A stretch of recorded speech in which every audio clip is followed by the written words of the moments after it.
What's happening? I haven't seen you forever, man. I know. We're back in the studio together. Yeah, today. person. It's the first time in months. Yeah, first time in a long time back in the studio. We have a double header. 2 special guests today. Not just one. Oh, yeah. Vanessa Ferlito. Yes. We haven't talked to in a long time. The awesome Vanessa Ferlito, who played Tina. And also production designer Bob Shaw, who we'll get to later. But first up, Vanessa Ferlito, born in Brooklyn, New York. Started working as a fashion model in her teens. In the 90s, she was a club kid. Were you a club kid? I wasn't officially, but I was around a little bit. Yeah. All right. And you were not, I'm assuming. No, I'm not a fucking club kid. I'm an old man.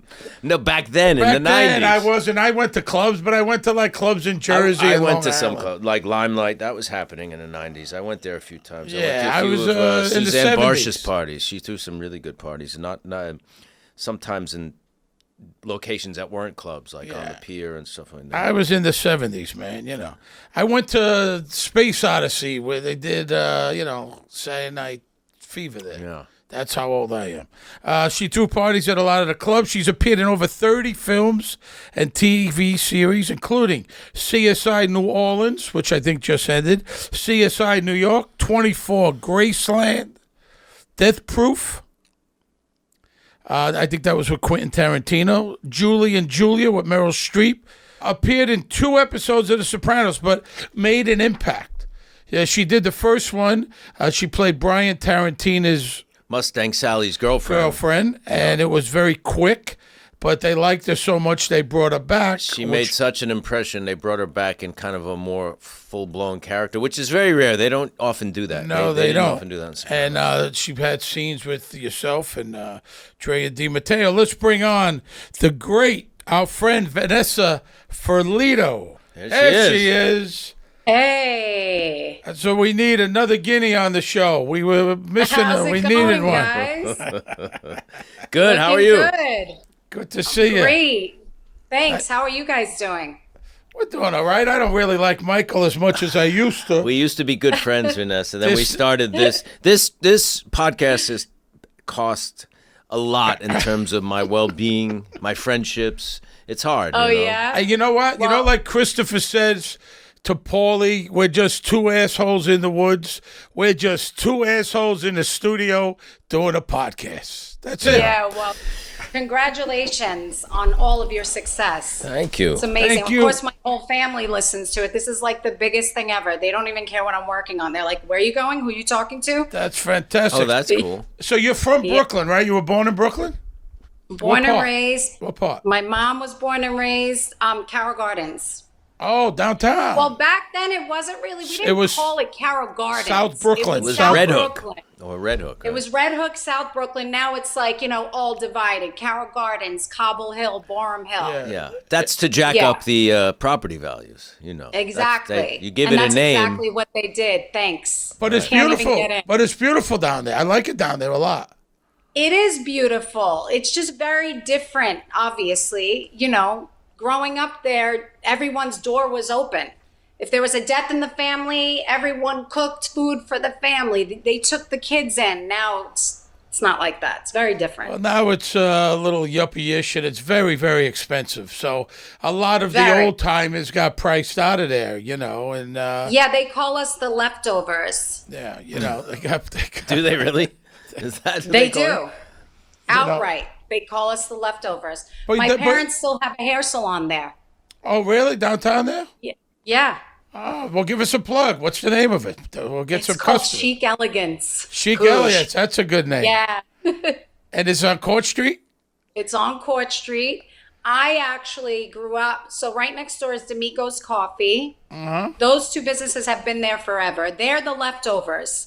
And I grew up in the apartment right upstairs. My grandmother still lives there. Oh, wow. We didn't That's even have a sink in the bathroom. Tiny railroad apartment. And there used We had to to be, walk into the kitchen to wash our hands. and there's a pizzeria. There used to be next to D'Amico's. right? Sal's, he's a leftover too. But that block is just all leftovers. Mostly. Yeah. Our good friend, Dr. Victor Massey. He's on Court Street. He's our good Of friend. course you doctor. know Dr. Victor Massey. He's our good friend. He's our doctor. He's like best friends with my cousin. You know Lou Cali? Yeah. They're best friends. Victor's my doctor. I mean, I don't really have a doctor because, knock wood, I'm never sick. But he's my doctor if I need one. He's That's a so good man. funny. So you grew up So you grew up down there. Now, how'd you get into the business? You started as a baby, a child actor, a model. What were you? No way. We were club kids. We were just, we started, there was a party called Life. Do you guys remember? Where was that? And it was on Bleecker. And it was a big deal. Right. And we worked in the hip hop room and we would just bring like celebrities that we knew. I mean, we were kids. I knew some rappers. You know, we would just bring people and it blew up. And this lady, Nancy Jo Sales, did a story on us. It was like an 8-page story. And we were on the cover of the New York Magazine. And after that, they would just ask us to do cameos in movies. And so I wasn't an aspiring actress or anything. It just kind of happened. Like I needed some money to like pay the lease on my BMW. You know, I was like, maybe I do a little modeling, a little acting, and then I can go to the clubs at night, whatever. And I was in LA, Leonardo DiCaprio, he would always come to our parties and we all flew out for his birthday. And my friends took me up to their agency and the agent was like, you should be an actress. And I was like, really? She's like, yeah, there's an agency in New York. Here's my number, keep in touch. I didn't take it seriously. I was like a kid, you know, I was like, whatever. Long story short, I was like, same thing. I was like, yeah, make some extra money, whatever. Went to see her. God bless her. I showed up with like a Spreewell jersey, Knicks, French manicure, dead serious. I was like, listen, I just need some money to pay my bill. Like, you know, they sent me out for 6 months, commercial audition, never booked a commercial.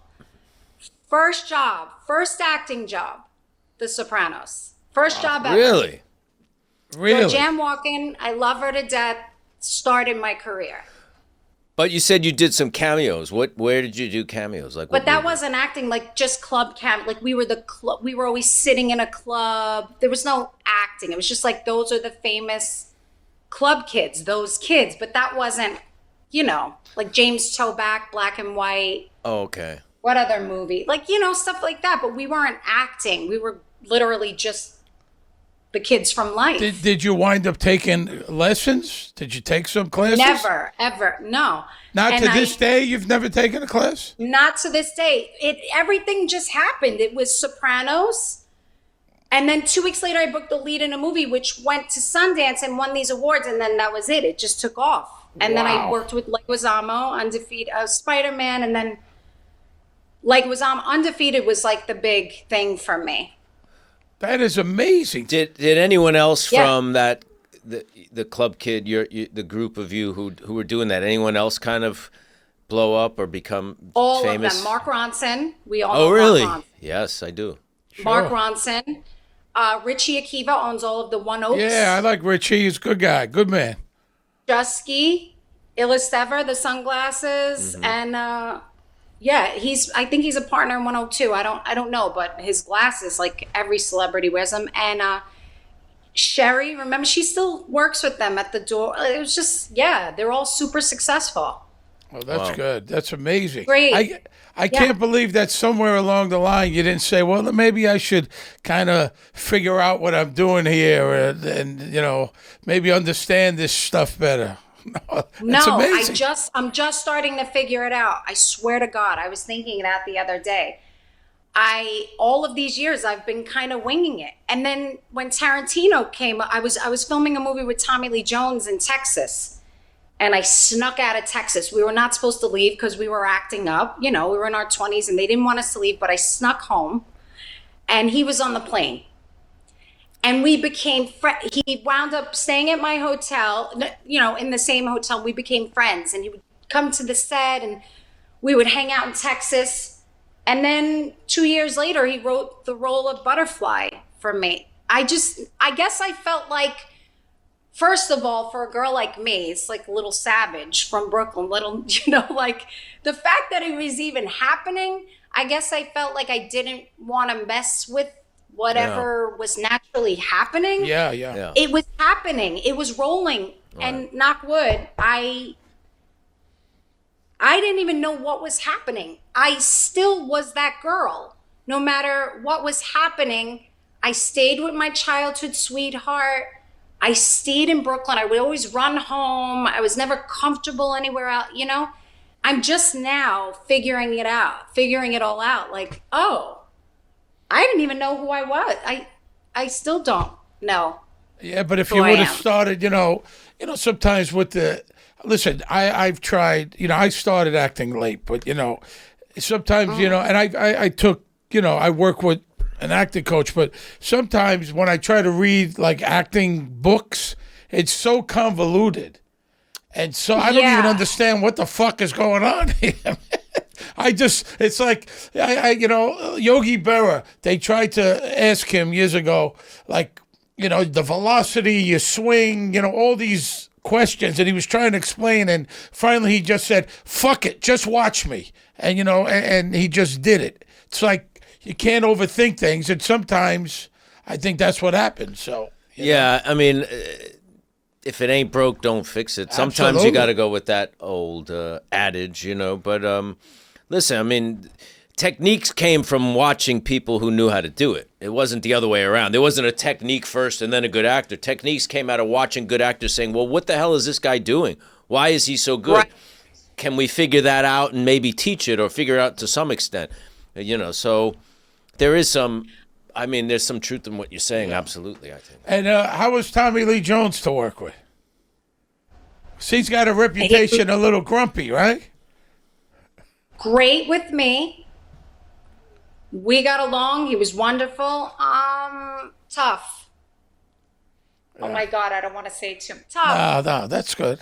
Tough. The crew but you know what? I don't know. He was wonderful to me. I don't know. Was that his first acting job? He gave me a belt buckle that was engraved. Tommy Lee Jones? I thought you meant Tommy Lee. Who's the guy with Pamela Anderson? What's his name? The guy with the big cock. No. What's his name? That's Tommy Lee. Tommy Lee. Oh, I'm thinking of him. Tommy Lee Jones. Tommy Lee Jones. I know who Tommy Lee Jones is. Sure. Not to get back to the acting, there's nothing wrong. Some of the greatest actors, you guys. I feel like every person is different. It's just like how therapy works for some and doesn't work for another. Like, I overthink things. So too much information fucks me up. Yeah. Does that make sense? Yes, absolutely. I'd be thinking about what I have to calm my brain down all of the time, even in my real life. Mm.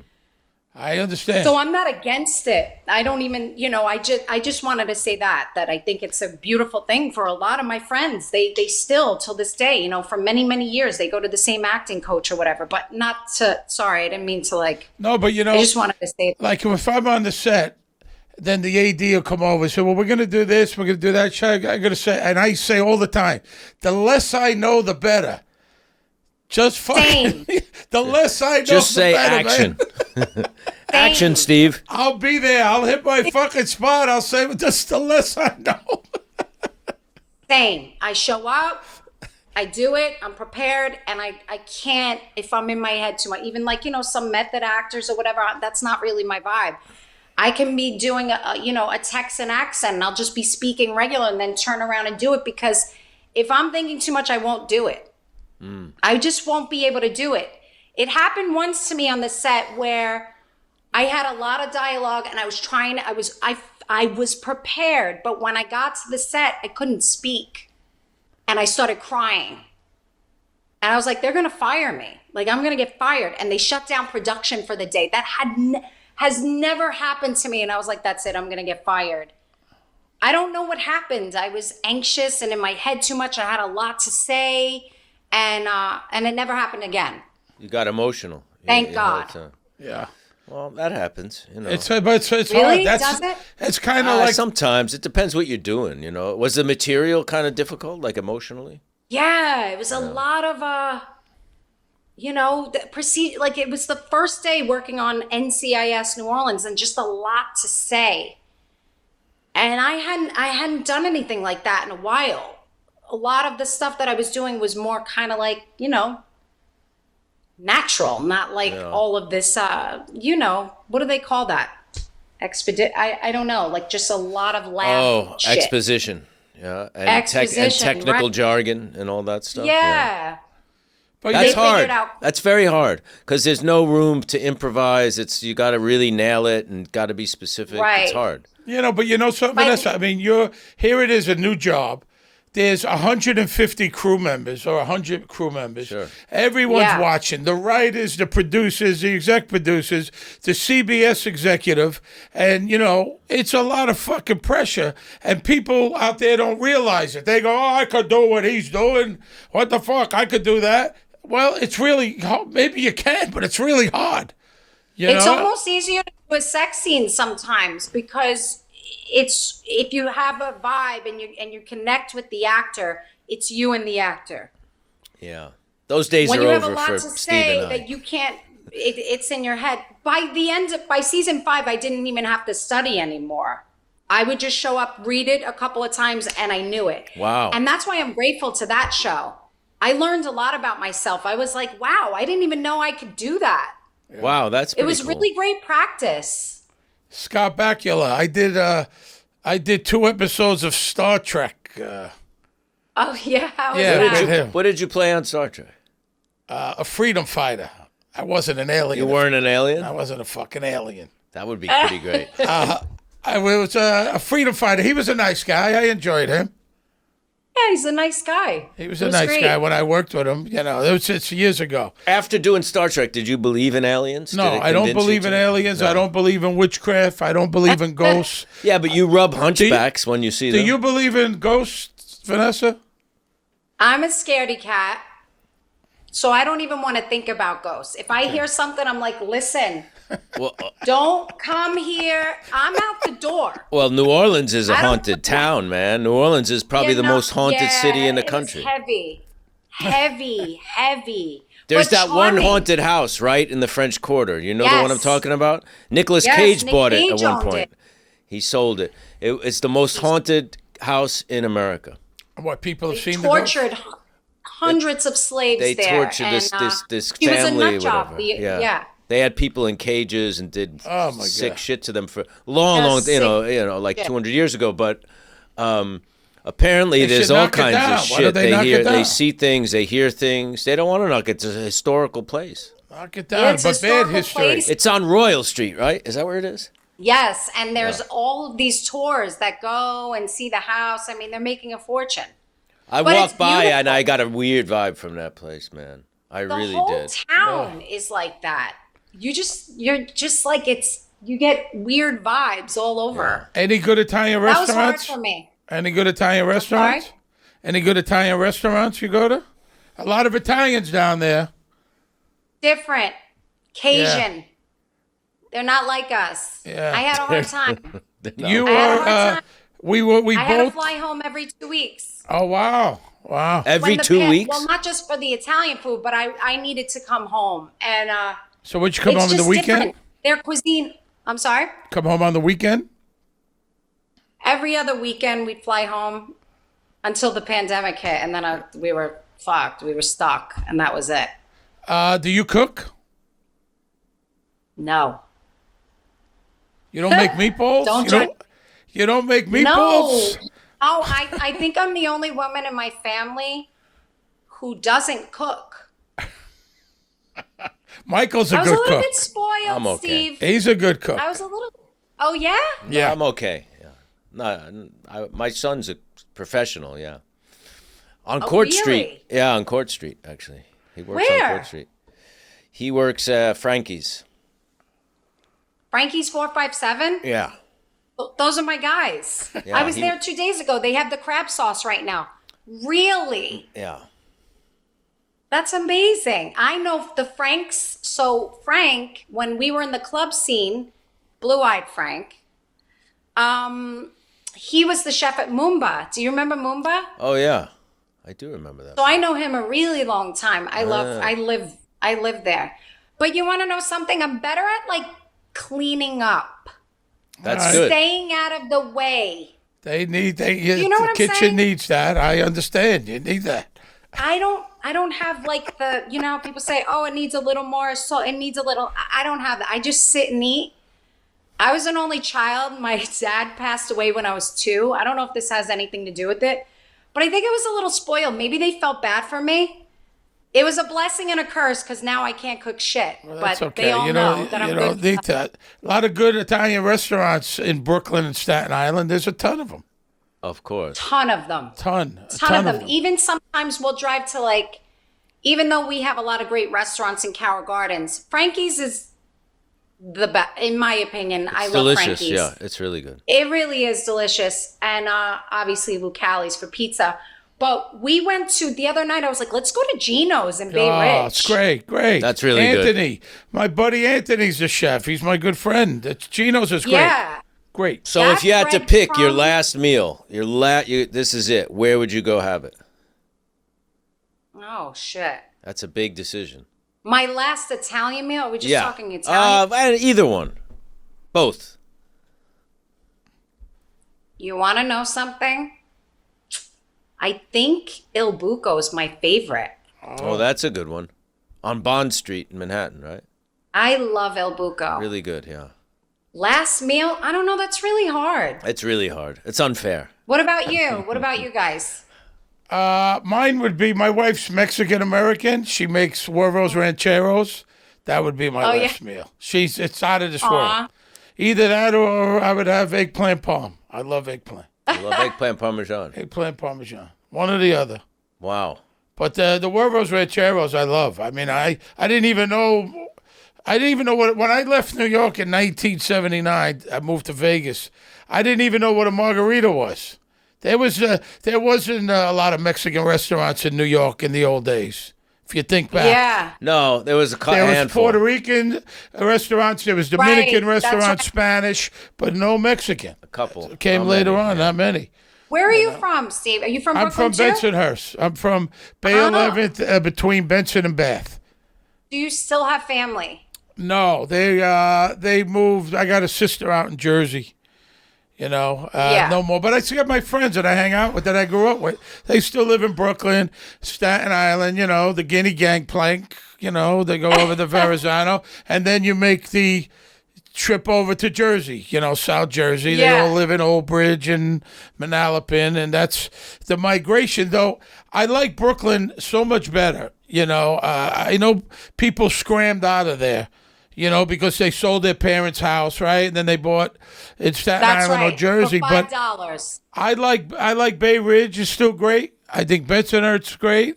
I like Cobble Hill, and I like downtown Brooklyn, and Brooklyn Heights has always been great. Yeah, it's beautiful. I really like it there. I'm looking for a house there now. I'll stay in Brooklyn. I mean, I'm considering the city. My son wants to live in the city. I get a little overwhelmed. So I need little quiet. So I'm looking in Brooklyn. We moved uptown. I lived downtown for 20 years, and where I live now on the west side, I'm very happy up here, close to the park. Oh, yeah? I live right by happy, Central Park. It's great. It's not all Yeah, hectic. yeah. and- That's where I'm looking. I'm in the Because park every day. It's amazing. Every day. Right? That's where I'm pretty looking. much. I never thought I would look on the Upper East Side, but I'm considering a school up there. So we'll see what happens. Right now, I'm on Staten Island, hanging out with these Both of my people. daughters went to Poly Prep. Oh, yeah? It's Yeah. a great school. It's a good school. Great yeah. school. Really good school. So you just came off a series. So you were down Yeah. there 5 years. Now what? Do you want to do another series? You want to go back to movies? If you had your choice, what are you thinking? I really, now at this stage in the game, I really love waking up and going to work every single day. I love it. I have a teenager. I'm a single mom. I mean, I love doing movies, and it was great for many years, but I kind of want to lay some roots. Like, we've been on the road for so long. He's like, Mom, can we just please stay in New York? Let me go to high school here. I feel like I have to give that to him because I've dragged him around. It's not like I have a husband where I'm like, hey, keep him here and I'll go do this series and come back on the weekends. Like, he comes everywhere. He's been to 12 schools. Oh, that's tough. He'll be 14. He's been to 12 schools. He'll be 14 in September. So I'm kind of, I mean, obviously I'll go wherever the work is, but yeah, I like to be on a series. Well, listen, cozy, you know? Steady job is nice. Steady job. The money's good. You know, the money's good on a series and the steady I'm gig. not chasing that like cool and I feel like I experienced that and it was great. And now I'm like, I would go right back onto a series. So, and you've worked with Pacino, Christopher Walken, right? Yeah. Meryl Streep, Stanley Tucci. Anybody a favorite? Who'd you absolutely love? I really loved Pacino. Do I have to name one? No. Name 20. I really loved Pacino and and Alan Arkin. The three of those guys, I was together with them. They don't make them like that anymore. Yeah. They were great. And I love Kurt Russell. I fucking love Kurt. He was the best. And you worked with him? Honestly, what did you work with him on? Death Proof. Death Proof. It's a Tarantino film. What But I've been really blessed. you have. I You've haven't, worked some knock good wood, stuff. You've had a hell of a great career, Vanessa. I mean, really, a great career. I mean, you started with The Sopranos, like we said, a small role. Then they brought you back, and you had scenes with Christopher and Adriana. It was amazing. Which was a great scene. And you had Brian Tarantino, who we lost I know, God, not long ago on four. He was a great actor. I knew him for many. I knew him for like 30 years. He was just a die-hard, dyed-in-the-wool New York actor, who really missed.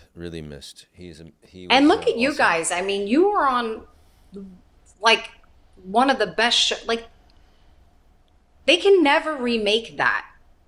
It's so special what you guys did. Yeah, well, me, I don't want to talk for Michael. Usually I do talk for you. But, to be honest, we haven't watched the show since, it aired. I saw it the first time, but now we went back doing the podcast, and maybe I was too close to it the first time.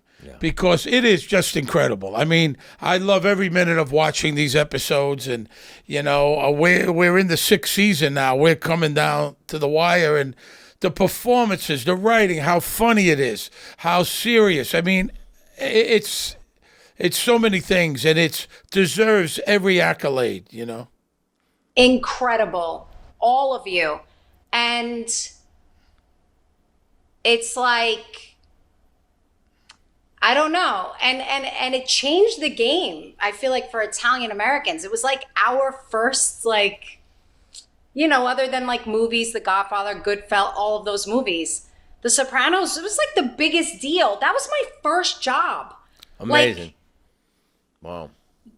Just what you guys did. I mean, and that was the 3rd season. So the show was red hot there. When you got it, your friends and family must have been going crazy. That was a big deal. Get it. It was a huge deal, and I'm forever grateful. How about that's the only show that I still think back and I'm like, why didn't you fucking start acting when they were casting his daughter or whatever? Where were you? What were you doing? Like, to have been a part of that, part of history. Really, I mean, so amazing what you guys did. You were all amazing.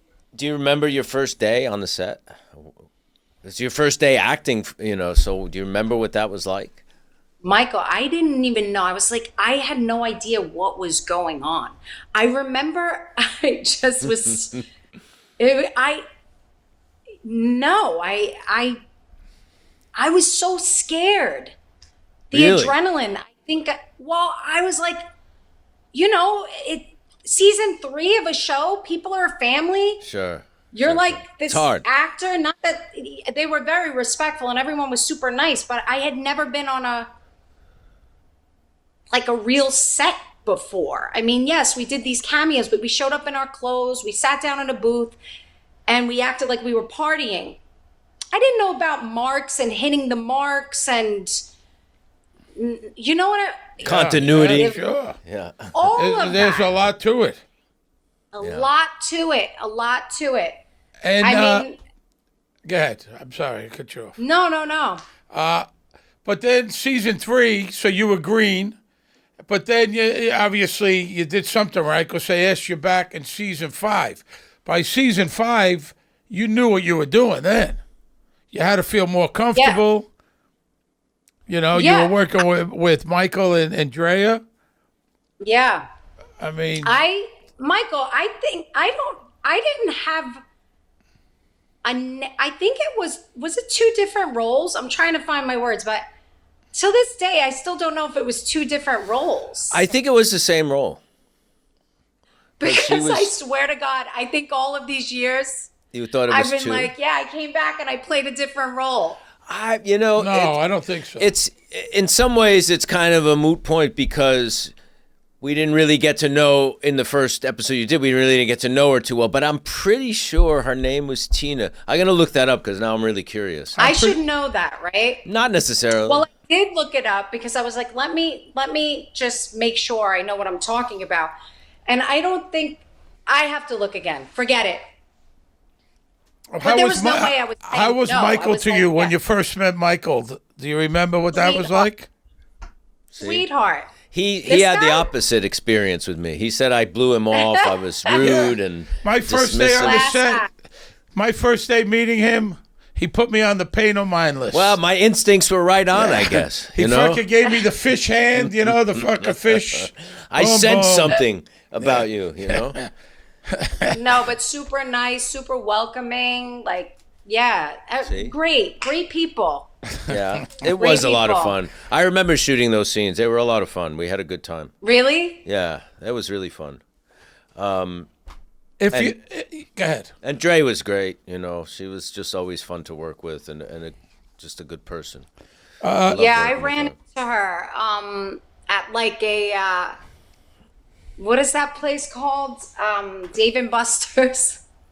She In was LA? at like a kid's birthday party there. No, That's in New pretty York, funny. and I had my Oh, New son, and York. we exchanged number. We always try to, over the years, keep in touch. But she's great. So our producer just flashed on the screen, said in both episodes the name was Tina. So Okay, at least in it didn't matter to me. Yeah. I was like, I would never say no. That was like, yeah. Yeah, but the coming thing back. was, but when you came back to second, the first time you were getting abused by your boyfriend, Mustang Sally. Right. He was abusing you. He hits the guy with the golf club, Vinny, who he hit in real life by mistake and really screwed up That's his eye. right. That's Yeah. right. Yeah, you were there for He that. was a knocked the crew- guy in the eye, right? Yeah. Yes. He was part of the crew. The guy with his sight. I don't think I'm not quite sure. No, but it was pretty. It was serious. serious. And why It was was why, serious. That's how did that right. even happen? Why is he swinging a real golf should club? be swinging a fake, a styrofoam or whatever the That's fuck. very You know scary. what? I think the tip, it's coming back to me. The tip of it was like styrofoam, but the pole. And I think he was just swinging like a madman. He was like, But he But got hurt. yeah. Yeah. He got hurt. See, but that's right. so the first time you were just like this abused kind of girlfriend, the next time, I mean, you got the jewelry, you're embezzling money, you got the That's fur right. I had coat. a fur coat. You were the shit then, the second scene, she was the shit. You were yeah. very confident. You're hitting on Christopher. You're not very interested in Little Carmine, right? Was it Little Carmine? No, Little Paulie. Little Paulie? Yeah, Little Paulie. Carl Capitorto's character. Yeah. So, it was the same character, but completely different person, right? Yeah. Completely different, More fleshed Can I out, ask you obviously. guys a question? Sure. Sure. Because I think about this often in my career, like how I wish I could, and I have no regrets, but I wish I had the mentality that I have now when I was working then, because I don't know if I realized, I don't know like how much gratitude I had, or, how I really was back then mentally, how I was handling it all. if you could do it again, would you do that? Would you do it all over? That whole time? I think I would have 10 years, shook 20 years. Steve's hand really firmly so I wouldn't have to hear this for day in and day out on this podcast. I would have at least looked him in the eye and shook his hand firmly, because apparently I didn't. That I would have done differently. You know what? I really don't. I don't see it that way. You know, I'll be 100% honest. I had such a good time doing The Sopranos because a lot of the actors I knew already from before the show. You know, Ventimiglia and I went to acting school. Sharon Angela, I knew Edie, I knew Tony Sirico, I knew Vinny Pastore, I knew Steve Buscemi, a lot of people. So to me, it was every day was like just being with your pals. I mean, and you're doing really fulfilling, really exciting work that everybody's loving. So it was like across the board, you know, like for me, that role and that show and that experience was exactly what I wanted at the time. You know what I mean? Right. It's exactly what I wanted to do. So I guess I wouldn't have do anything different. What about you? I mean, listen, I started late. You know, I started acting in my 30s. I was 41, I think, 40 or 41 when I got on The Sopranos. I had What were you doing for a living before? I was living in Vegas. I had a wife and 2 kids. I was entertainment director at the Riviera in Las Vegas. I was executive, and I was dabbling in the acting, getting little shit here and there like a hobby, but, you know, getting stuff. Yeah. I came to New York for the wedding. I got it. And I quit. You know, I quit and I moved my family here. My wife was all for it. My kids were little. I took a real shot. I mean, I had a good job. I had a big house, job. Big house. And she was all for it. My wife got big balls. She said, let's go. Let's take a shot. You know, if she would, that's a good woman. If she would have said, hey, man, what are you doing? Yeah. We got kids. We got this beautiful life here. Right. Plus, you're still young. Imagine? You could have gone even higher up the ladder. Who knows? You could have been, I'm CEO sure I would have. You know, you know, we took a shot. I was very happy. I appreciated it the whole time, but I appreciated, and I've been very lucky. I've worked all the way through for 21 years. Right. I've been very lucky. I don't think I would have done anything different, and I'm very happy that I did it. Obviously, I get to take care of them, but I took a shot there, and I appreciated when I was on the show. But you know, maybe you start taking a little stuff for granted, going to the Emmys 4 times and SAG Awards. I hated it. I was going, I hate this. Why do I hate this? I would love to go back one more time. You know, I would love to. So that's You know, I would love to go back. Could you imagine how different your life would have been? Sure. Had you not gone on that path and you chose a different path? Absolutely. Yeah. You know, my life would have been different too if he would have chose that path. What a story. That's so, a great you know, story. but that I appreciate it, and I appreciate it even more now, because getting on any show would have been like hitting the lottery, right? I mean, here's a guy. Right. And then getting on that show. Right. Twice, you know. It's pretty amazing. Yeah. Pretty amazing. Amazing. If you had your choice, someone to work with, actor, director, anybody, or you just take it as it comes? One person or a couple people you say, I would really like to be in one of his. That you haven't worked with. Yeah. Daniel Day-Lewis. There you go. There you go. He's my favorite actor. And of course, I'd love to work with Scorsese. Oh. How is that? Have you read for him? He's fantastic. He's just a great, isn't great that artist. Crazy? Yeah. You've never read for him for any of the stuff? No. Huh? Yeah. The Irishman. I met Coppola. I've met never him. I've never met him. I don't know. Actually, that's a. I think I read for Boardwalk. Boardwalk Empire. He directed the first one, right? He did the pilot, I never met him. Yeah. But how was that for you, Mike? I mean, he was so good to me because I was, you know, I mean, I had been studying a while. I just started doing little parts in movies, so nobody knew me from anywhere. And he just treated me with a lot of respect, like I belonged there, like I was an actor. And he, you know, treated me the same way you treated the other actors who were, superstars and veterans and stuff. And I'm forever grateful to that, because the first movie I did it was a big Hollywood director, and he was not nice at all, and grumpy and impatient, and it was a horrible experience. And Marty was someone who I really looked up to. So, the fact that he was kind and patient and generous and stuff really was a great experience. Made it an even better experience. He's that wonderful. makes me so happy. Do you think it has anything to do with like his upbringing and culture, like how we're all raised with manners and respect and stuff? Yeah, probably partly that. I've met his parents. Right? I knew his parents. They were beautiful, wonderful people. But I think he's just very secure also in himself and in his work and in his art. He doesn't have to prove anything. He's he's a genius, and I guess he's just a good guy too, which is great. Yeah. I mean, I really appreciate that. Do you think, Vanessa, that when you did the first Sopranos, that it helped your career? Gave you legitimacy? Or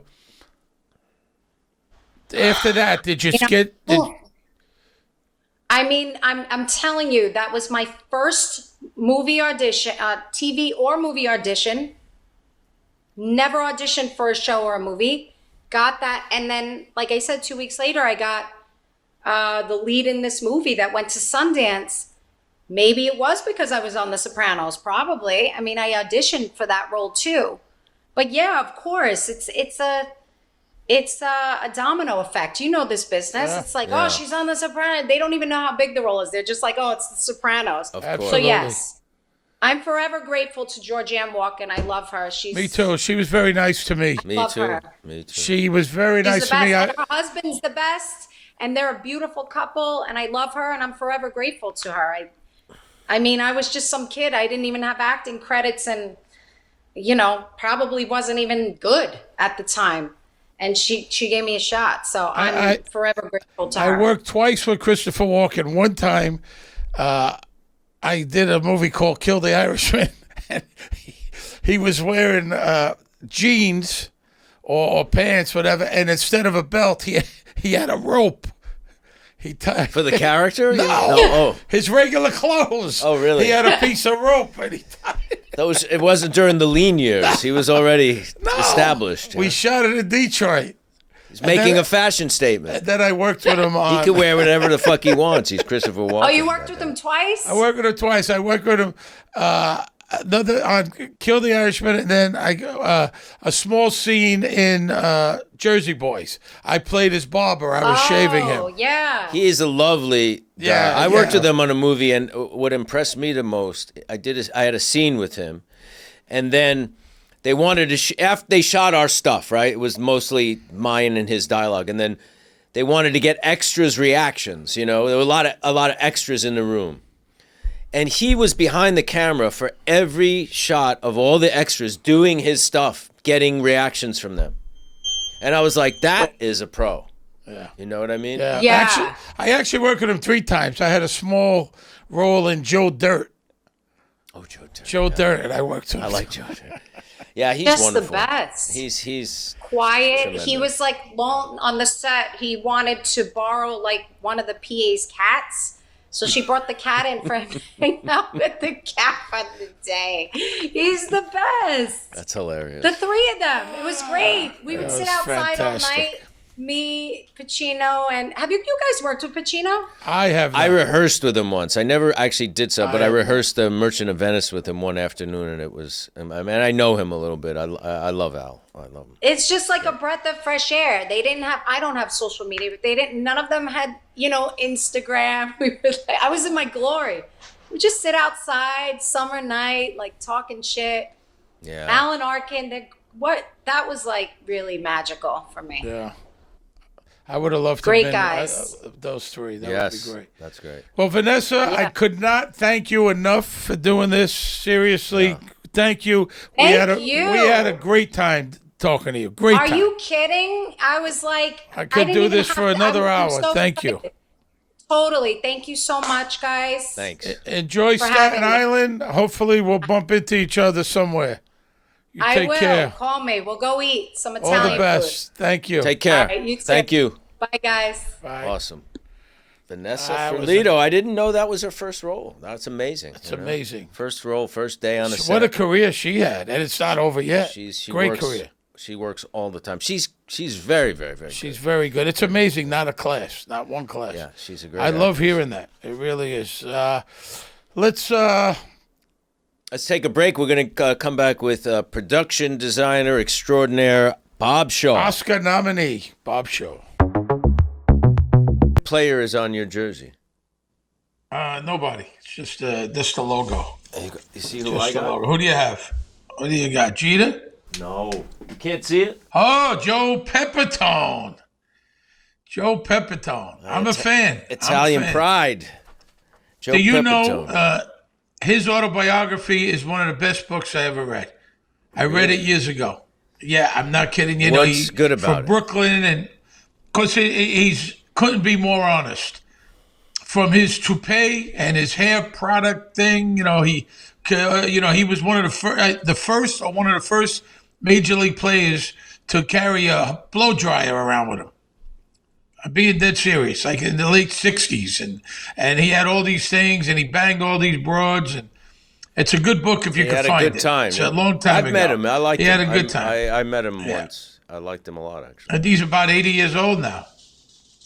But I'm also very happy to talk to a really talented guy that I don't know him that well, but I know him. We work together. Good guy, and has gone on to be amazing, man. Amazing. So, Well, he's, one of the best, if not the best in the business at what he does. yeah, incredible. He is an incredibly talented production designer who has worked on many high-profile films and TV series, been nominated for 5 Emmys, won 2 of them, nominated for an Oscar for The Irishman, has worked as production designer on such notable projects as Mad Men, Nurse Jackie, Boardwalk Empire, Vinyl, The Wolf of Wall Street, The Irishman, The Many Saints of Newark. And he was a production designer on 73 episodes of The Sopranos and also played a cameo role as Ignaz Provalkis in the series finale. Please welcome the mega talented Bob Shaw. There he is. Hey, Bob. Hi, how you doing? How'd you like that intro? That was a good intro. Pretty good, pretty good. You're very excited. Don't seem so excited. You're excited to be here, Bob. As in my cameo performance on The Sopranos in the role of Ignaz Provalkis, after one take, John Patterson came over to me and said, I appreciate your attempt to underplay this. But you could be a little more animated. He was always a diplomat, wasn't he? He had a great way of... John. Well, I remember coming into the set once and saying, John, we said the bed was going to be here and this was going to be here and he was going to come in through here and everything was different. And he turned to me and said, it's a selfish business. That was his motto. Yeah. It's a selfish business. Yeah. It's a selfish business. And- He used to tell me that all the time. That is very funny. That's how it went. Hey, Bob, for our audience out there, explain exactly what a production designer does. Well, the basic parts of the job really are to let people know where we are and who the people are. And also, right, so some of the things you design and you build on sound stages. You did that at Silver Cup with the interior Soprano house. And you did that for some of the other locations. And sometimes we'd be on location in New Jersey, say, and you'd have, now maybe you want to shoot in a restaurant, an office, a store, but then you dress that as well to make it more specific, right? Very often. Yeah, I mean, we would always joke that we took a restaurant and turned it into a restaurant. And, Right. I would say on The Sopranos, when we had a set, you would build a new set. And then the next day you would get a script for something to shoot on that set in a part of the set that didn't exist. Right. You remember how in the Vesuvio restaurant, occasionally we would do a scene that was in Vesuvio private room. Right. we would like make this wall of wine holders and all this kind of stuff. And it was because when we first built the set, there was an archway and went off to the side somewhere. And, Robin Green said, where does that go? And I said, oh, that goes to the Jerry Vale room. And I think she thought that there really was a Jerry Vale room, or there was a private room, because the next time I get the script and it's like private room. We just built this huge restaurant, and the first time we're using it, it says private room. So, jokes like that always get me in trouble. Right. I'm working on something now, and there's a plot line about building a new train station in the 1800s, and someone said, well, what are we going to put over there in that corner? And I said, the model of the new train station, and like $80,000 later, we made this giant, the new train station. It gets me every time I make a crack comment and someone takes it seriously. Hey, Bob, so like the Soprano house, right? So the first season, we shot out at the Soprano house, and then you built that interior on the soundstage. I mean, where we shot, say, Uncle Junior's house or someone else's house, and then like the cabin in Soprano home movies. It's funny. I always, would say that on the Sopranos, no one would think that I know anything about the territory. My mother's family is Italian from South Philadelphia, and they were always like, what's in Junior's basement when we did Junior's basement, and it's like, well, there's peppers hanging from the ceiling. There's this, and on the underside of the stairs, wine press, right? Yeah, and wine press. On the underside of the stairs, they nail the lid to like the old pickle and mayonnaise jars, and then when they put the leftover nails and brads and stuff like that, they screw them to the underside of the underside of the stairs. Yeah. And and then on the doorknob, when the newspaper comes, all the extra ribbons go on the doorknob. Every day they would, get the paper, take, and all that stuff that was, based on like my mother's relatives. So, it was the Stealth Italian. Janet Shaw, who was the decorator from the beginning, would always say to me, Uncle Junior never married, right? And I said, look, you're going to try to say he never got married, so he didn't have drapes and he didn't have furniture, and where did all this stuff come from?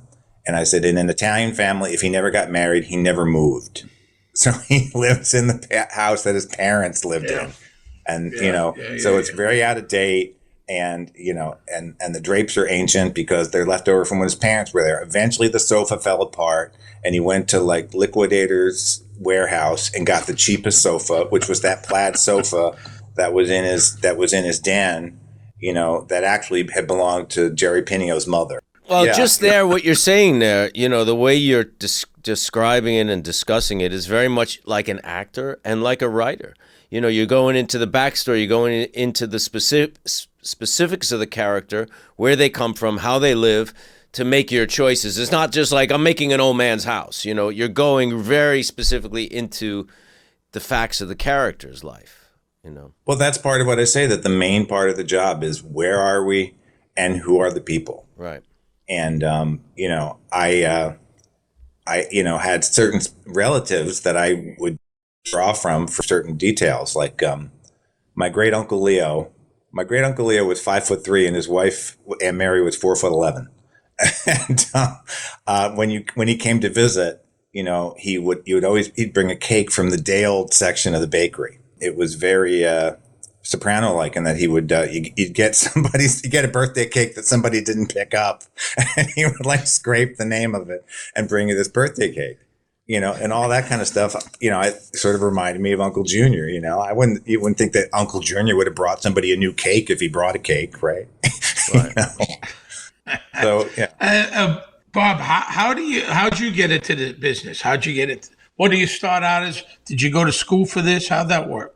Well, I had a kind of strange path because I decided for some reason that I wanted to design scenery when I was 16. I used to play the French horn. And when you play the French horn, they give you play this orchestral excerpts, and some of them were from operas. And so somehow or other, because of that, I became like an opera buff when I was a teenager. And my mother said, "Oh, you're like our old neighbor, Amade Prodenza, who died on the steps of the Academy of Music in Philadelphia." And so I got this opera bug, and I had this thing of like I was equally interested in art and music. And then somehow or other I cooked up this idea that if I did scenery for things like operas and musicals and that sort of thing, it would combine the interest in art and music. And so I thought that I would have to go to art school first, and then I would have to go to grad school for design. And I just got very lucky and met a director named Wilfred Leach, and they started. I did my first show at the Public Theater with him when I was 20. Which one? It was called The Mandrake. It was the first show that Wally Shawn appeared in as an actor. Really? And Wilfred used to be at La Mama, and I met him because I did a show in college, and one of his students from Sarah Lawrence, where he taught, was the director, and he came to see the show, and he kind of liked the concept and wanted to apply it to something else at La Mama, and said, "Hey, kid, you want to do a show at La Mama?" Whereas my father would say, "So you still working at that La Mambo?" And so then, I kept working with Wilfred, and then when I was 23, we did the Linda Ronstadt Pirates of and I thought maybe I can skip grad school now because I was worried about paying for it. Was Kevin Kline in that one? Yeah. Right. I remember that. That must Kevin have been Kline, fun. Linda Ronstadt, George Rose. When it was on Broadway, it was Estelle Parsons. Right. And and then I did The Mystery of Edwin Drood with the same director. And at one point, I on the other side of 30, I noticed I wasn't making any money. And, I called a friend who did movies and TV and said, can you hire me on a movie? Was The Sopranos your first series? First series that I designed. And as a matter of fact, I art directed on one other series a long time ago. Something called Against the Law. That was the lowest rated series of 1990. It was the first year of. It sounds like a low rated series. Just the title. It was. It's funny because it was before Law and Order started that whole rip from the headlines thing. Right. And we joked because he was supposed to be a detective, and the only popular show on Fox was America's Most Wanted. The Simpsons weren't even on yet. And then when I interviewed to do. The designer who did the pilot, very, very wonderful designer, Ed Pizzoni, passed on doing the series because he was supposed to do the movie Dirty Dancing 2. And really? it didn't happen. John Slattery was in there. They finally made it.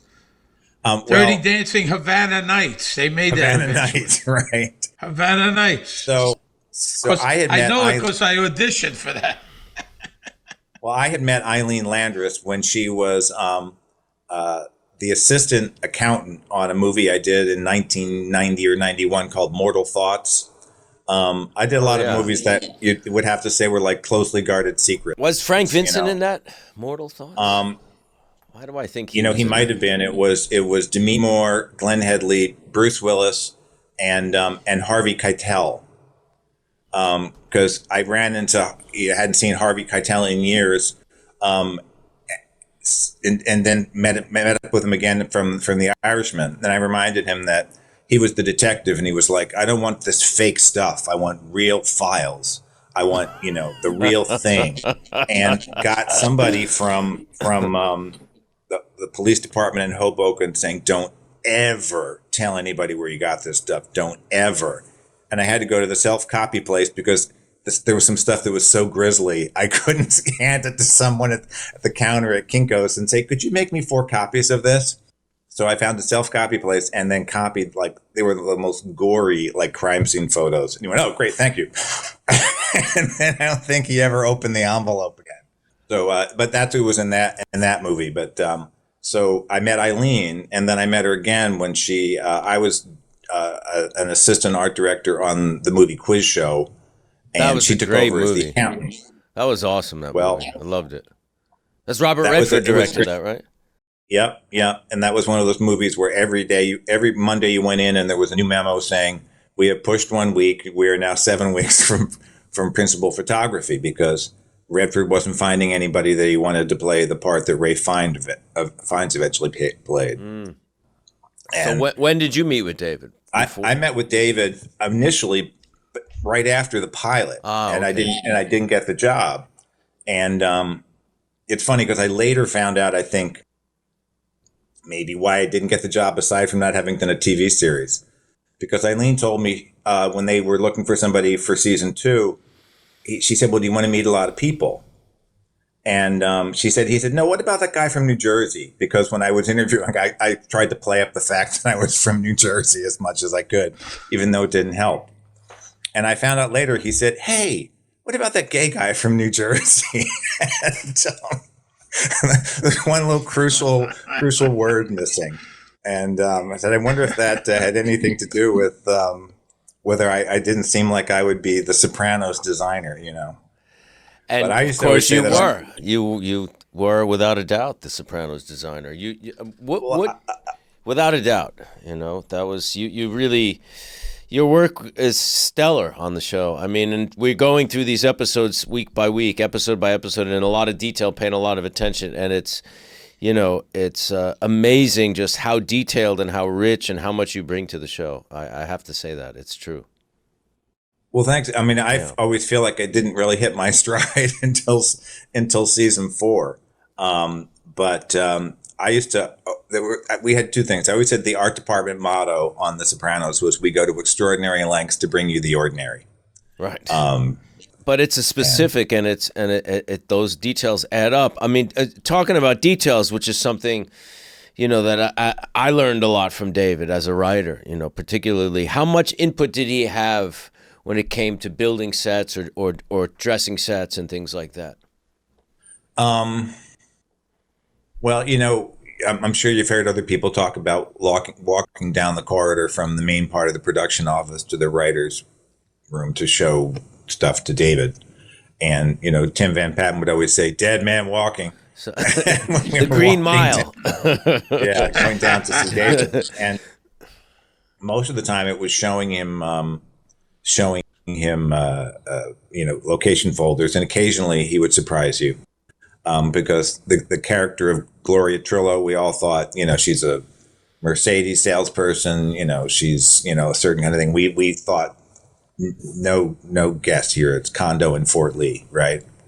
And David was like, no, she's a strega. She lives in a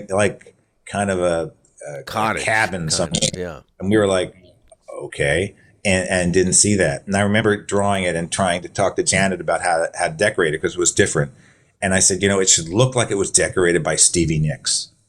That makes sense. Oh, okay.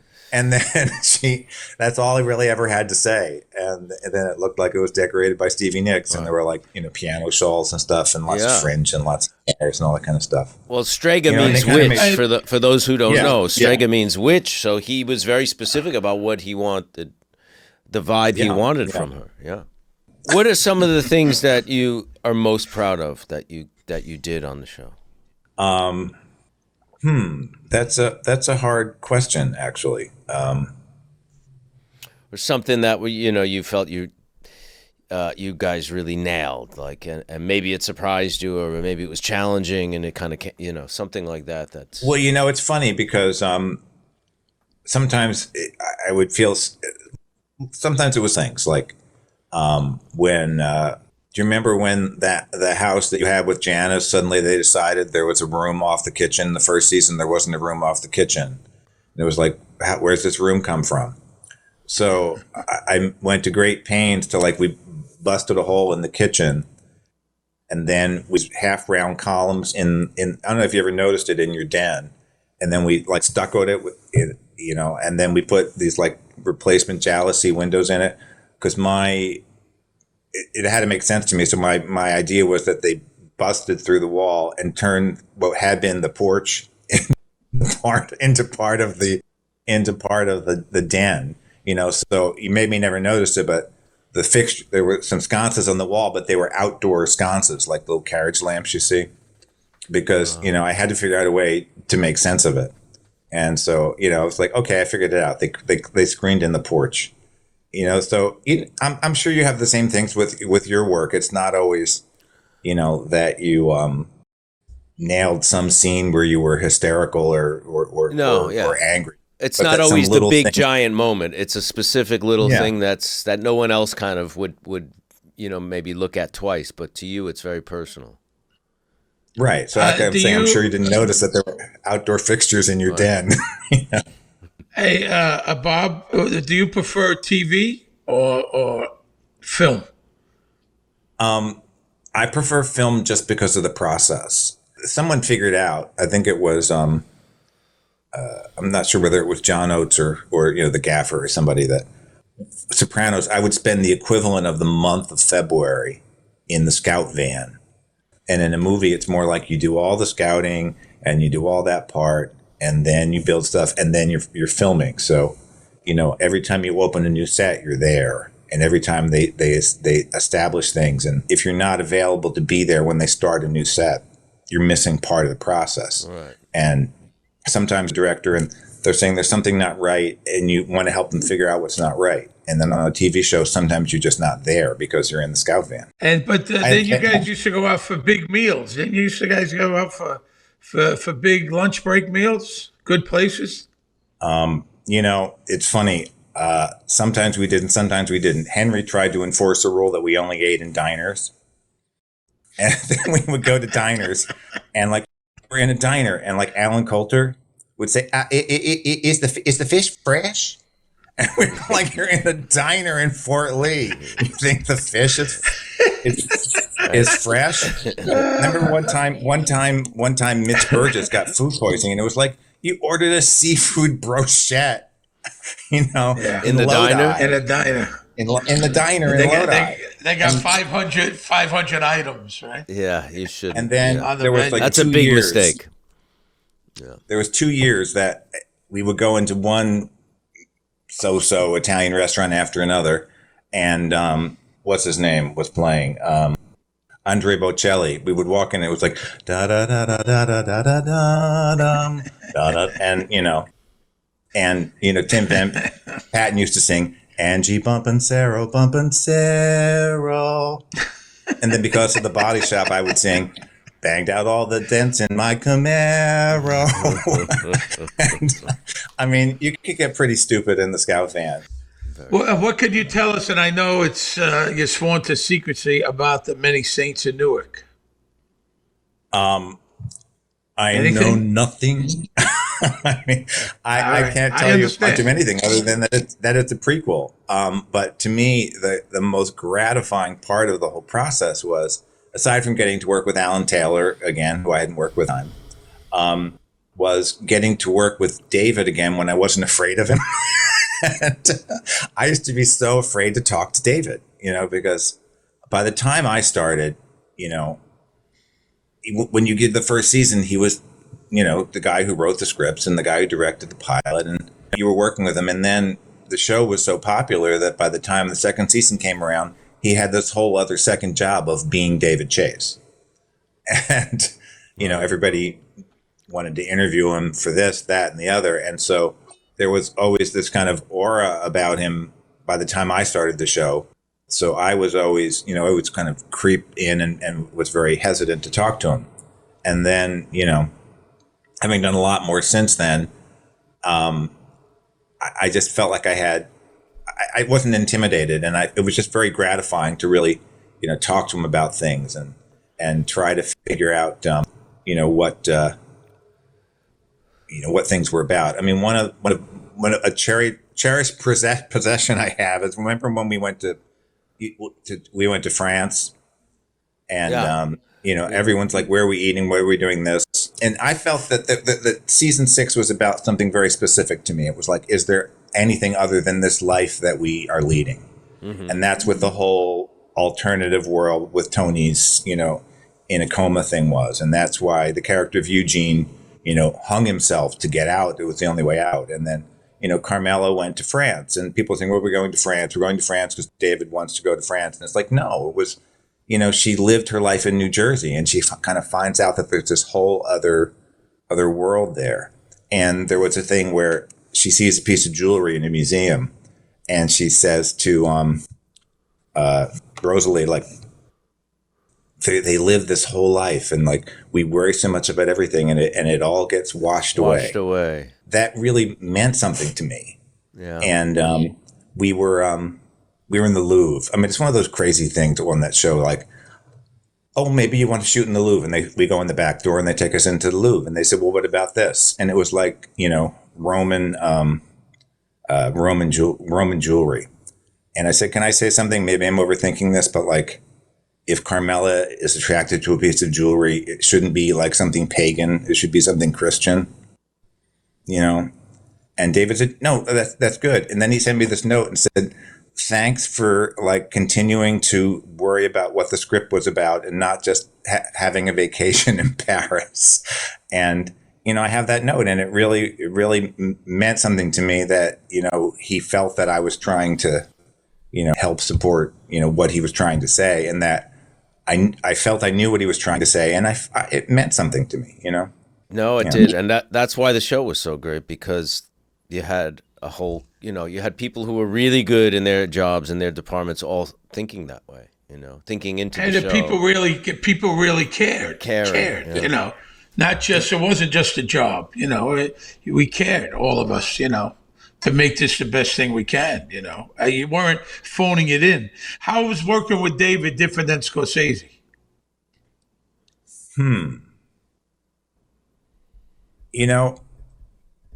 If anything, I feel like the key or the entree to talking is sort of the same thing, and it's trying to again find the Rosetta Stone or find the little Rosetta Stones, or it's the details and the kind of trivia and the, oh, do you remember this? And David's very much the same way, in that he has such an incredible mind for detail. And, he remembers, like a lyric from a song, and, it's so that there's a similarity in that they both have an incredible mind for detail and an incredible memory.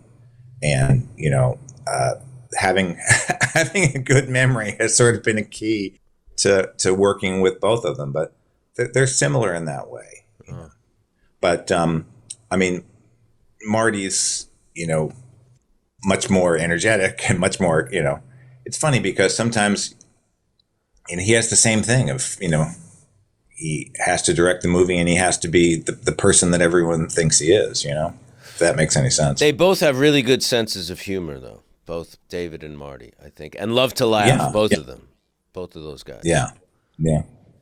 And I mean, I can't even tell you the joke.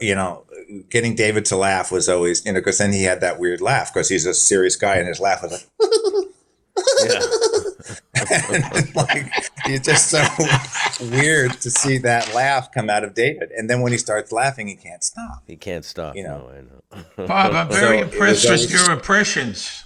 Yeah, you're good. Impressed with your impressions. You're really good. Very good. Do you do Michael, Bob? Could you do Michael? No, it's funny because one time on the set, Jim Jermaine said, I hear you do impressions. I want to see your impressions. And like, I'm standing in the middle of the set. I did David laughing, and that was it. Anyway,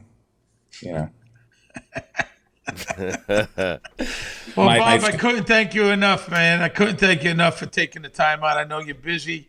Well, Appreciate you joining us. Oh, we got a lot of stuff. And thank you very much. Really, thanks, Bob. Thanks a lot. Good to see you. Okay. Bye. All the best. Good luck on the project. Okay. Hope to see you soon, man. Alrighty. Take Thanks, care. man. Great interview. Bob Great Shaw, production designer extraordinaire. Oscar nominated, right there. Yes, sir. Emmy winning Oscar Talking nominated. Sopranos bring you Oscar nominated people. That's the kind of podcast we got. Let's take a break and let's get into this wonderful episode. We're back. So, I don't ever listen to podcasts. You know that, right? I've never been, I don't know. Do you listen to podcasts? Very rarely. My favorite is WTF, Mark Maron. Oh, yeah? I love the way he interviews people. He's just great. Well, you did it. You've done that. I've done it twice, actually, and he's just so much fun. He's a really good listener, and he's very smart and very funny and knows a lot about a lot of things. He's great. See, I just don't listen to podcasts. Do you listen to this podcast? Do you ever? Do you know? And I swear Honestly, to yeah. you here, I have not listened collectively to 2 minutes of this podcast. Collectively, I have not 2 minutes in 60-something episodes. I don't even know if it's been that much. Maybe for some reason I listened to it. Somebody said, you said blah, blah, blah. First of all, I don't like watching myself on camera. So I don't watch myself either. I got an idea. Why don't we do this? In like 10 years, we'll do a rewatch of the podcast. A rewatch we'll do of the Talking Sopranos. Episode by episode, we'll watch the podcast and then comment on it. That's it. A show about a show about a show, like porn stars watching their own porn. You ever see that?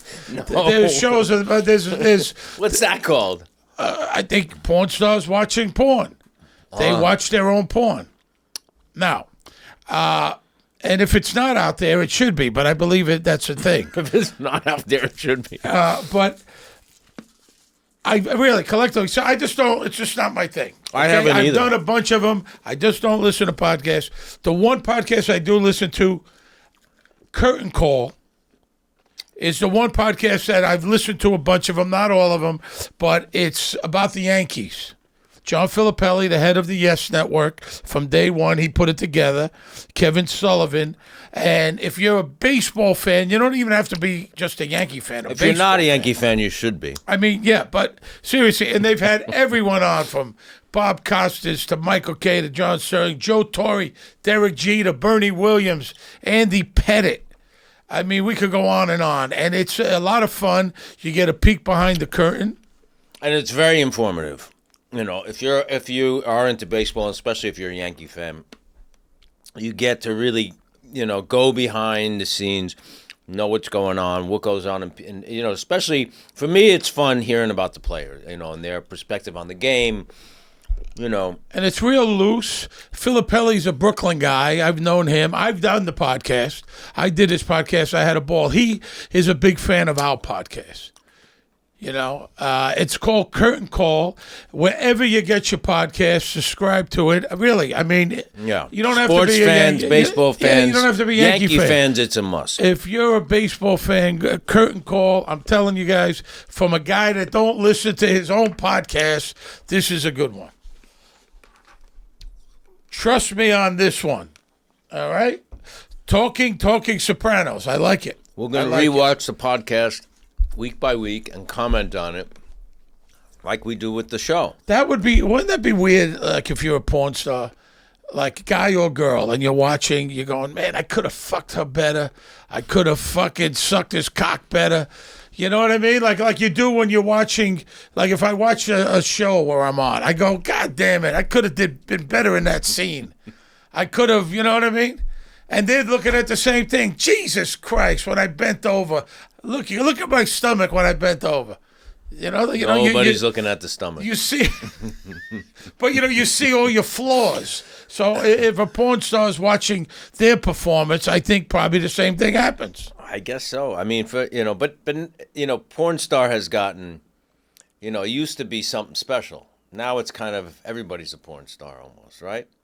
Everybody? Not everybody, but I'm not a porn star. But on the internet, anybody it used to be they were stars. They used to have, when there were porn movies, when there were theaters, they'd have premieres. They'd have openings. Celebrities would go to the openings of porn movies in the 70s. 100%, yeah. And then, like, who were big porn stars back in that day? Vanessa Del Rio. Oh, she was a big one, yeah. Who else? That was, what's his name? That's in jail now. The hedgehog. This is before him. Really. Oh, before him. 70s, Long John Holmes. Seika, Long Johnny Watt, right? John Holmes, Seika. Who's the other? Savannah? No. Kay Parker. She was a big one. Kay Parker. Yeah. So it was a big, before it was mainstream. Yeah, it was in theaters. This is before video, so you couldn't watch it at home, right? Feature porn. There was a big one in New York. I think it was called the Pussycat, if I'm not mistaken. This is the 70s. And there was a big one in L.A. And they were like, you'd go buy popcorn. It was like a real movie theater. And they had premieres. And there would be like, celebrities, Really? like rock stars and actors would go to the premiere of the porn thing. Now it totally changed when home video VHS came out, and everybody had it in their home. Porn theaters started to kind of decline and go out of style, really, because people would rather watch that at home. Well, because you're in the privacy of your home, couples, married so couples. Now it's on the internet. There's just millions of porn all the time, and a lot of them are people that are not. They're not stars. outstanding. You're saying a lot of them aren't. I think a lot of them are amateurs. They're just you get anybody with a camera and lights, and they make a porn movie. But it's there's thousands of stars now. Yeah, but this is also something that I noticed. In a lot of states. Well, prostitution's illegal in most states, right? Yes. Okay, so now get this. But porn is legal. To shoot porn is legal. Right. So you get a hooker and you pay her, only you say, honey, I'm going to have the camera running. Then it's legal. Then so it's legal. You found a loophole. There you go. But am I right? Yeah. Well, yeah, I guess so. I'm going to film this scene and I'm going to pay you. What we're doing is legal. It's not prostitution. Because is porn legal in every state? I don't know. I don't know if it's legal in every state. Maybe not. They shoot a lot of it in the valley, in Chatsworth, LA. California. My buddy Steve Orenstein owns Wicked Pictures. I told you I used to, hire some porn stars in the 90s, Jenna Jameson, Felicia, Nikki Tyler. But you never did porn yourself, did you? I have never done porn. Neither have I. But now with the Blue Chew, you have a whole career I'm that's back opening to, up in front of you Steve now. the Human Tripod. Porn wouldn't be my thing. I can't. You got to be special for that.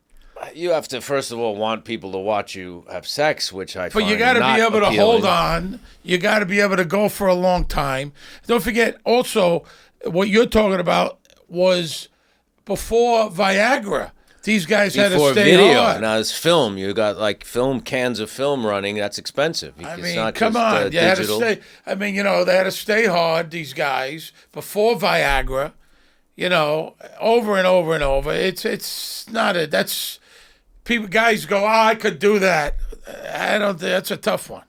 Not everybody. Also, here's the other thing. A lot of the porn stars from the 70s that became big, a lot of them started out as actors, like in off-Broadway theater and, even in movies. Well, in San Francisco, the Mitchell brothers. Yeah. That was famous. And a lot of, a friend of mine who became a producer, he was producing porn movies first. Right. He said, we had to do what we had to do to make a Yeah, living. and a lot of the crew people, even, camera and director, behind the scenes, they would do porn to make money on the side, and it was, they'd use different names.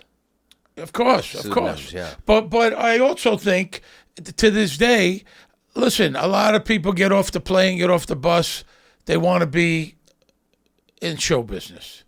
They go out there, as difficult as it is, they got to make a living, and they go that route. And it's more mainstream, more acceptable now. You're not a pariah, like it once was. If you're Is it acceptable? Really? To be a porn star? Much more than it used to be. I think years ago it wasn't. I think now, you don't think society embraces them a little more? I mean, they have books out. They make appearances. People line up at these shows, CES, and they have all these. No? You don't go. I don't go, but they do it, Go. We should go, maybe. Maybe we should do this at the live porn convention, the porn convention. And what's the guy's name? Ron Jeremy. Now I think he's facing, I don't know, fucking 30 years or something. I think he was a school teacher at one time. He was also famous for going down on himself in the movie. Did you know that? He blows himself? Yeah. That was his trademark. Get out of it. You saw that? No, but I've heard it. Andy, can you look that up, please? Ron Jeremy blows himself? Yes. I think he does it in every movie, they said. Get out of here. Yes. Yes, he can. Really? Back then he could. I don't know if he's still that flexible. He can, but why if you can, but why would you? Are you seriously asking that question? I don't want to blow myself. I really don't. Well, I mean, there's no way I it's would gonna take happen myself anyway. out for a nice meal first before I did it. You know, Really? someplace fancy. Said no.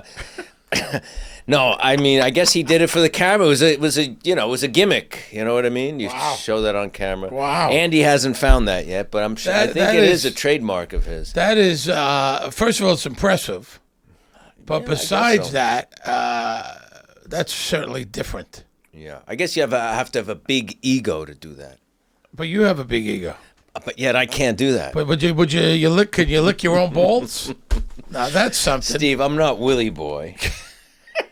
Yeah, it's true. He was able to. Not sure how many movies he did it in, but he was able to. I gotta tell you, this Andy is on top. Andy knows everything. That's the next podcast. Andy knows everything.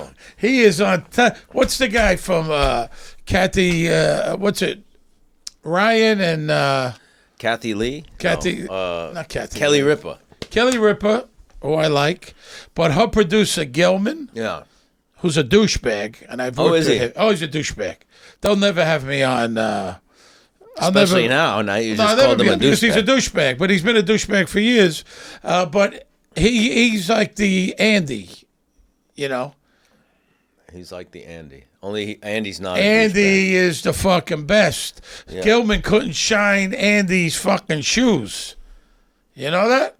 Not his fucking shoes. He made 60. Who? Gelman? Or no?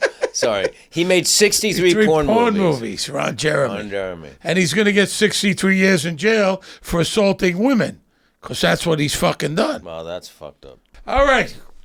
Wow, did we go off a dark path? We went off on it. What are we here to do? Why are we here, Andy? What are we doing? All right. Talking Sopranos.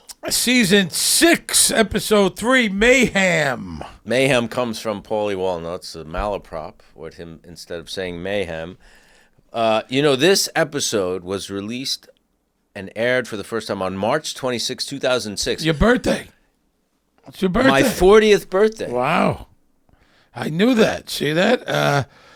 This is, it's a really good episode. I like the episode. You're not crazy about it. I like it. It's not one of my favorites. I like it. I don't know why. Written by Matt Weiner, 5 out of 12 that he did. Directed by Jack Bender, 4 out of 4. I mean, I like all the episodes. Of course. I know you do. I would say I know there's nothing you don't this like. one was, I tell you what. The scenes where Tony Soprano's, where there's a lot of them, and don't forget, it went on for like 3 episodes, where parts of 3 episodes he was still in the hospital. Number 2 and 3, no? And then he's in the hospital in 4. I believe so. And Jim was... Better. Then you have the stuff with Hal Holbrook coming up. That's some good stuff. I mean, and Jim was, laying in that bed. A lot. And I don't know if he liked it or not. Maybe he liked a little break. I'm not quite sure. I'm not quite sure. Yeah, he took a lot of naps. But, you're in the hospital and everyone's out there in the waiting room. And you know what? It's like a living wake. Like a wake. Yes. It's like a living wake. Sure. The patient's alive, and everyone's there, and they're reading and trying to be occupied and eating and going to the vending machine and food, and it's like a living fucking wake. No, I know. It's a terrible. Now, I'm going to say, I know you hate this shit, but I mean, it did come up, and I have to bring it up. There are people who have theories that he never wakes up from this coma, and the rest of the show, till the finale, Made in America, is all him. You're already giving me the fisheye, and the rest of the show is up until go to black, and that's him dying out of the coma, ending the coma, finally, and Made in America in the finale. Now, we've talked about this. I'm going to stay calm. We've talked about this. You take the fun out of it with these stupid theories. Episode breakdown. Exterior. Paulie waits on a deserted roll. Fido drives up. Diary of a Thin Man. Where you been? Now, what's that? A reference to a Dylan song. Ballad of a Thin Man, which was on the great Highway 61 Revisited album, where he talks about this Mr. Jones. Yes. Who they think might have been Jeffrey Jones, who was a journalist. John Lennon kind of quotes it or calls back to it in his song Your Blues. He says, I'm feeling suicidal just like Dylan's Mr. Jones. But the song playing at the beginning is Smoky Places by the Corsairs. And you got Paulie dancing a little. He's rocking to the music. He's into the music. The Corsairs was the Uzel brothers. There were three of them from LaGrange, North Carolina. That song is from 1961. Then Vito pulls up with our friend Willie DeMeo, who plays Jason Molinari. He says devotion this kid shows. Paulie's saying they're talking about Carmela. Vito's a conniver. He's a schemer. He's a schemer. You know, who's going to take, I think of my Marie, the kids in this situation, who's going to take care of her? Paulie, my ma, who would take care of her if something happens, except Syl and you guys. Listen, we know this, a lot of times they are not taken care of. Well, we see that in this episode. You they're know. waiting. They're waiting to see how things pan out. You They know. don't want to give the money to Carmela. So if he dies, They're not going to, they're going to go south with the money. They're going to going keep it for south. themselves. You know, he's a real, and Paulie and Vito are in competition for Tony's, to see who Tony likes best. That's been going on Big for a time. few episodes. and okay? also when Vito, when he, has to leave and his life is threatened, they held out on money for him, for his family too, right? They were supposed to kick up, and he was like, wait to see how this pans out. No, Vito is a real conniver, Sharpie. Since he lost the weight, especially, he's got a whole new self-confidence, shall we say. Apartment building, Paulie and Gary. I think this is the first time we see Carrie. Is this the first time we see him? Yeah, James Romano played him. His super, they chased the super downstairs. They kicked the door in. A big shootout. Great shootout. The money's flying from the money Money's machine. flying in the air. The music is playing loud. It's a great scene. Paulie gets kicked in his balls, and of course, not unlike if it was Tony in real life, Tony Sirico, that takes over everything.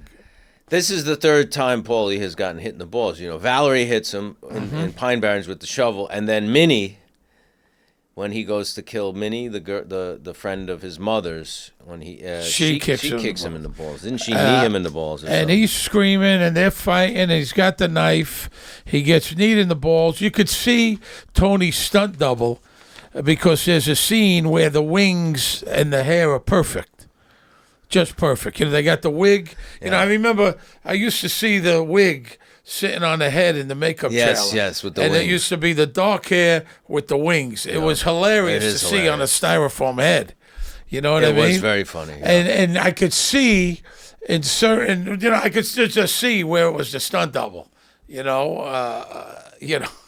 was a perfect wing. Perfect wing. Perfect wing. Beautiful wings, actually. It's a great scene. The music's playing. There's chaos. Tony says, Paulie says, this can't be the only money. Check the freeze. He said, check the freeze. My grandmother used to do that. It's in the freeze. It's in the fridge. It's in the. She never finished the. Right. She never finished. Freeze, I never heard. Fridge, I heard. Yeah, it's in the freeze. He said, check the freeze. It's not in the freeze. He's checking. By mistake, boom, the dishwasher. And then when as soon as they find it and look at it and see it, it goes ding, and it cuts to the elevator opening. Correct. Ding. It's a nice but they little are cut. stunned. I mean, that's a lot of money there. $1 million. I'd Holy say. shit. Give or take. Give or take cash. Hospital, AJ and Meadow arrive at the waiting room. She walks down the hallway. Now, this is maybe the only scene we've had together. Well, we're in scenes. It's seen together with the a bunch of dinner us. scenes and the party But scenes. this is just and me, shit. you, and Robert Island. And Robert, yeah. Right? Yeah, that's true. We didn't do a lot of stuff together. I got because I think you probably said I don't really want to work with I you. said I don't want to work And back with Steve. then, That's right. you carried a lot of fucking weight. What I You were said like went. You were like the second male lead of the show, or so, and you could say I was a who, lot what, more where. than that, Steve. So I had a lot of pull. I know you did. I know you fucking did. And you probably said right, I don't of really course. like working with you. Whatever I said went on that set. You know how it was. I so- love this line though, right? Now, again, we point this out time and time again on the show. Detail. We heard you were at South Mountain Arena, which is actually South Mountain Recreational Complex. It's Richard Cody Arena in West Orange. It's an ice skating place and a zoo and a picnic hiking place. You were at South Mountain Arena trying to buy a gun from that asshole in the snack shop. You know what I mean? It's like, we heard you were downtown trying to buy a gun. You know what I mean? It's like such specificity that you got the place, which is kind of very specific, and not only someone in the snack shop, but that asshole in the snack shop. It's Absolutely. Great. This is the difference between The Sopranos and, hundreds of thousands of other shows. We know how you feel, but you can't do this. Bobby tells him, look, if my pops was laying in there, I'll be thinking the same thing. Junior's in federal lockup. Nobody's going to get there. So they're giving him advice. Bobby says, join the Golden Gloves to get your frustration out. Christopher says, fuck your girlfriend more. Dumbbells. He also said, but AJ says it's difficult, but not impossible, which is a quote from Godfather 2. Rocco, the character Rocco Lampone, played by Tom Roski, says that about killing Hyman Roth. Hyman Roth. That's right. Exactly. AJ's living in he's kind of, he's not in reality. AJ is messed up. Through this whole series he's a little off fucking kilter. He's off kilter, especially not in this off season kilter. 6. He's kind of in another. And Robert Isla is just terrific. I loved him in this episode. Just terrific. Yeah. Tony's hospital. Carmela looks into the room. Meadow arrives and AJ arrives. Did you bring my sweater? Your sweater. I mean, he's just irate. He's very, very nasty to his mother. He feels he's being treated like a baby. What's the problem? Is I'm old enough to sit with Dad all night. Be a messenger boy, bringing shit from the house. He thinks that Carmela talked to Bobby and Christopher about this situation, tell them to straighten them out. You put them up to it. What are you talking about? Dr. Plepler, once again, bad bedside manner. Bad bedside manner. I mean, not compassionate, always kind of sour and kind of I mean, dismissive. he doesn't want to be bothered. He doesn't really want to talk to them. Meadow says he's really strong. It gets into the hospital bed with Tony Soprano. The hotel room. Tony wakes up. There's an envelope under the door. It's a summons. Crystal Monastery against Kevin Finnerty. In Orange County somewhere. Yeah. They're in Costa Mesa, which is, right. It's near where you live, right? Yeah, very close to where I live. It's okay. A little suburban, right? Yeah. It's okay. It's east of Newport Beach. Newport Beach is That's nice. The main thing. Newport Beach is great. Yeah. It's just east of there off the 55. Tony meets with the monks. Do I really look that much like this guy? The monk says, to a certain extent, all Caucasians look alike.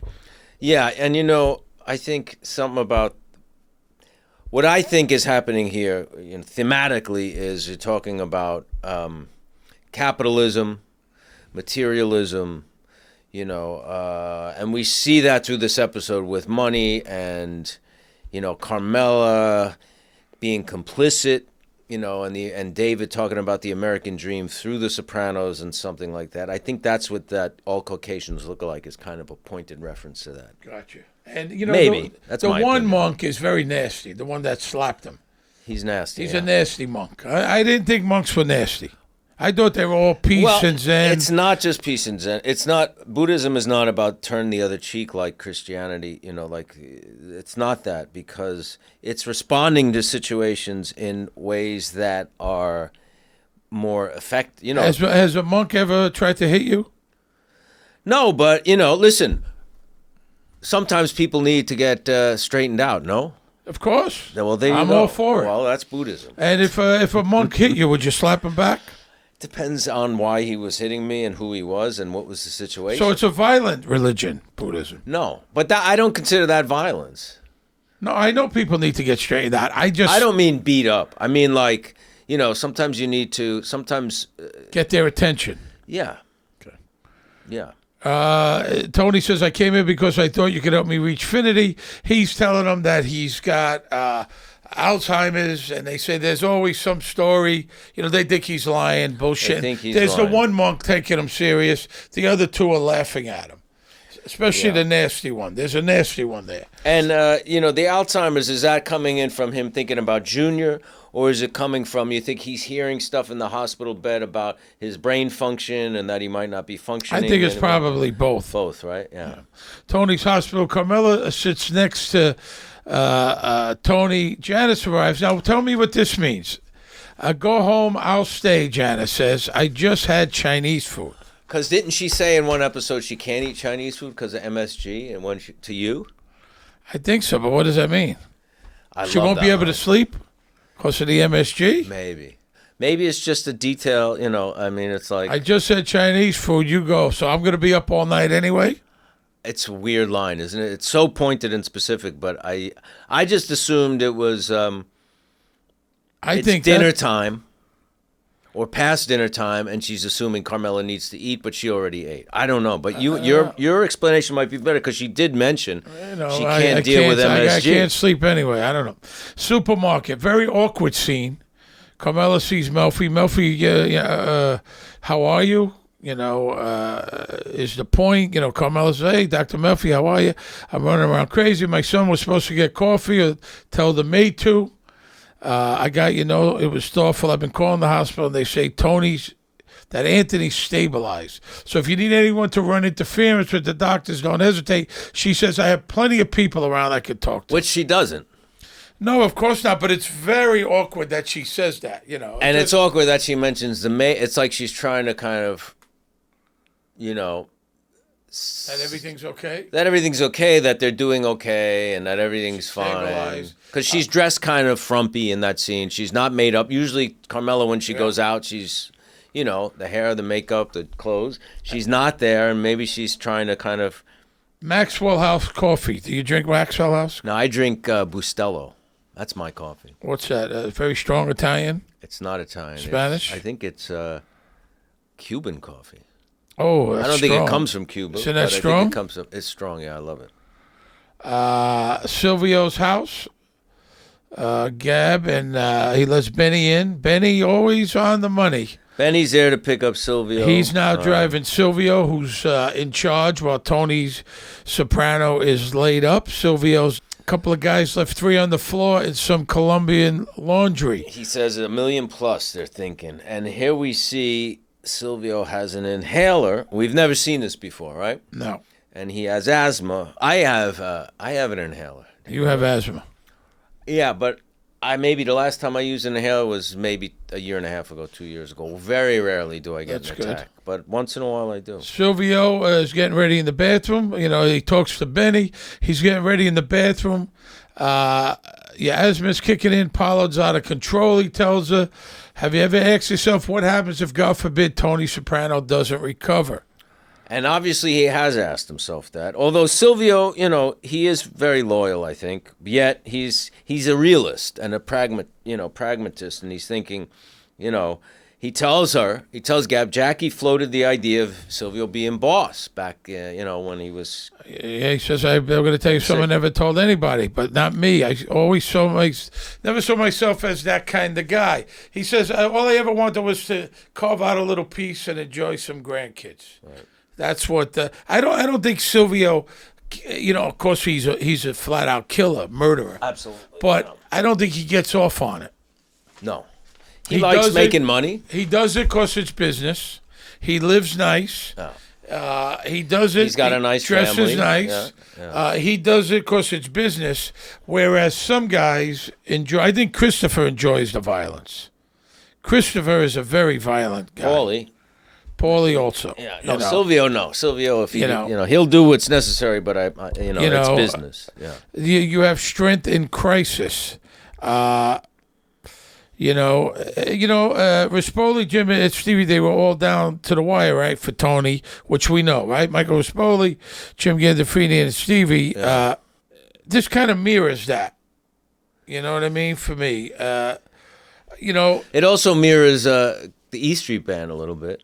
Yeah, but it also kind of mirrors, where he says, "I've never saw myself as that guy." Stevie's told us that also. Right, he always felt a real actor should get it. So here he is mentioned Jackie Aprile Rispoli, who was down to the wire. Yes. Gandolfini, who got Tony Yes, Soprano yes. and them. So it's kind of a little mirror. So you are coming up with your own theories now, Steve. Well, this is- you're kind of dissing Listen, me for coming up this with isn't a and now theory. you- This is a fucking fact. Oh, when you have it, it's a It's a fact. fucking when fact. other people have it, it's a theory. You bet your fucking Buddhist fucking ass it is. With your mean monks. I like mean monks. I like nice monks too, but not all of them. Listen, people do. Everyone has a different personality. Hospital where you. I believe you. Asians flip for horror films. Plus, there's other ancillary. He's talking to Vito, trying to sell him on this new idea of horror movie that they're developing. Silvio, the crew's there. He's got the flowers. He tells him to move the flowers. The pollen's out of control. Vito right away gets into it. So Bobby was making collections up in Roseville again last night. So my time is with him. Get over here. Let's resolve this. Vito tells Paulie, you forgot something like my cut. You believe this guy? You should have lost some weight in that nose. Keep it out of everybody's business. I'm working on it. Bobby, Silvio, Vito talk, and Silvio favors Bobby. Silvio kind of favors Bobby there and For says, now. he's going to keep it. You kick 20% up.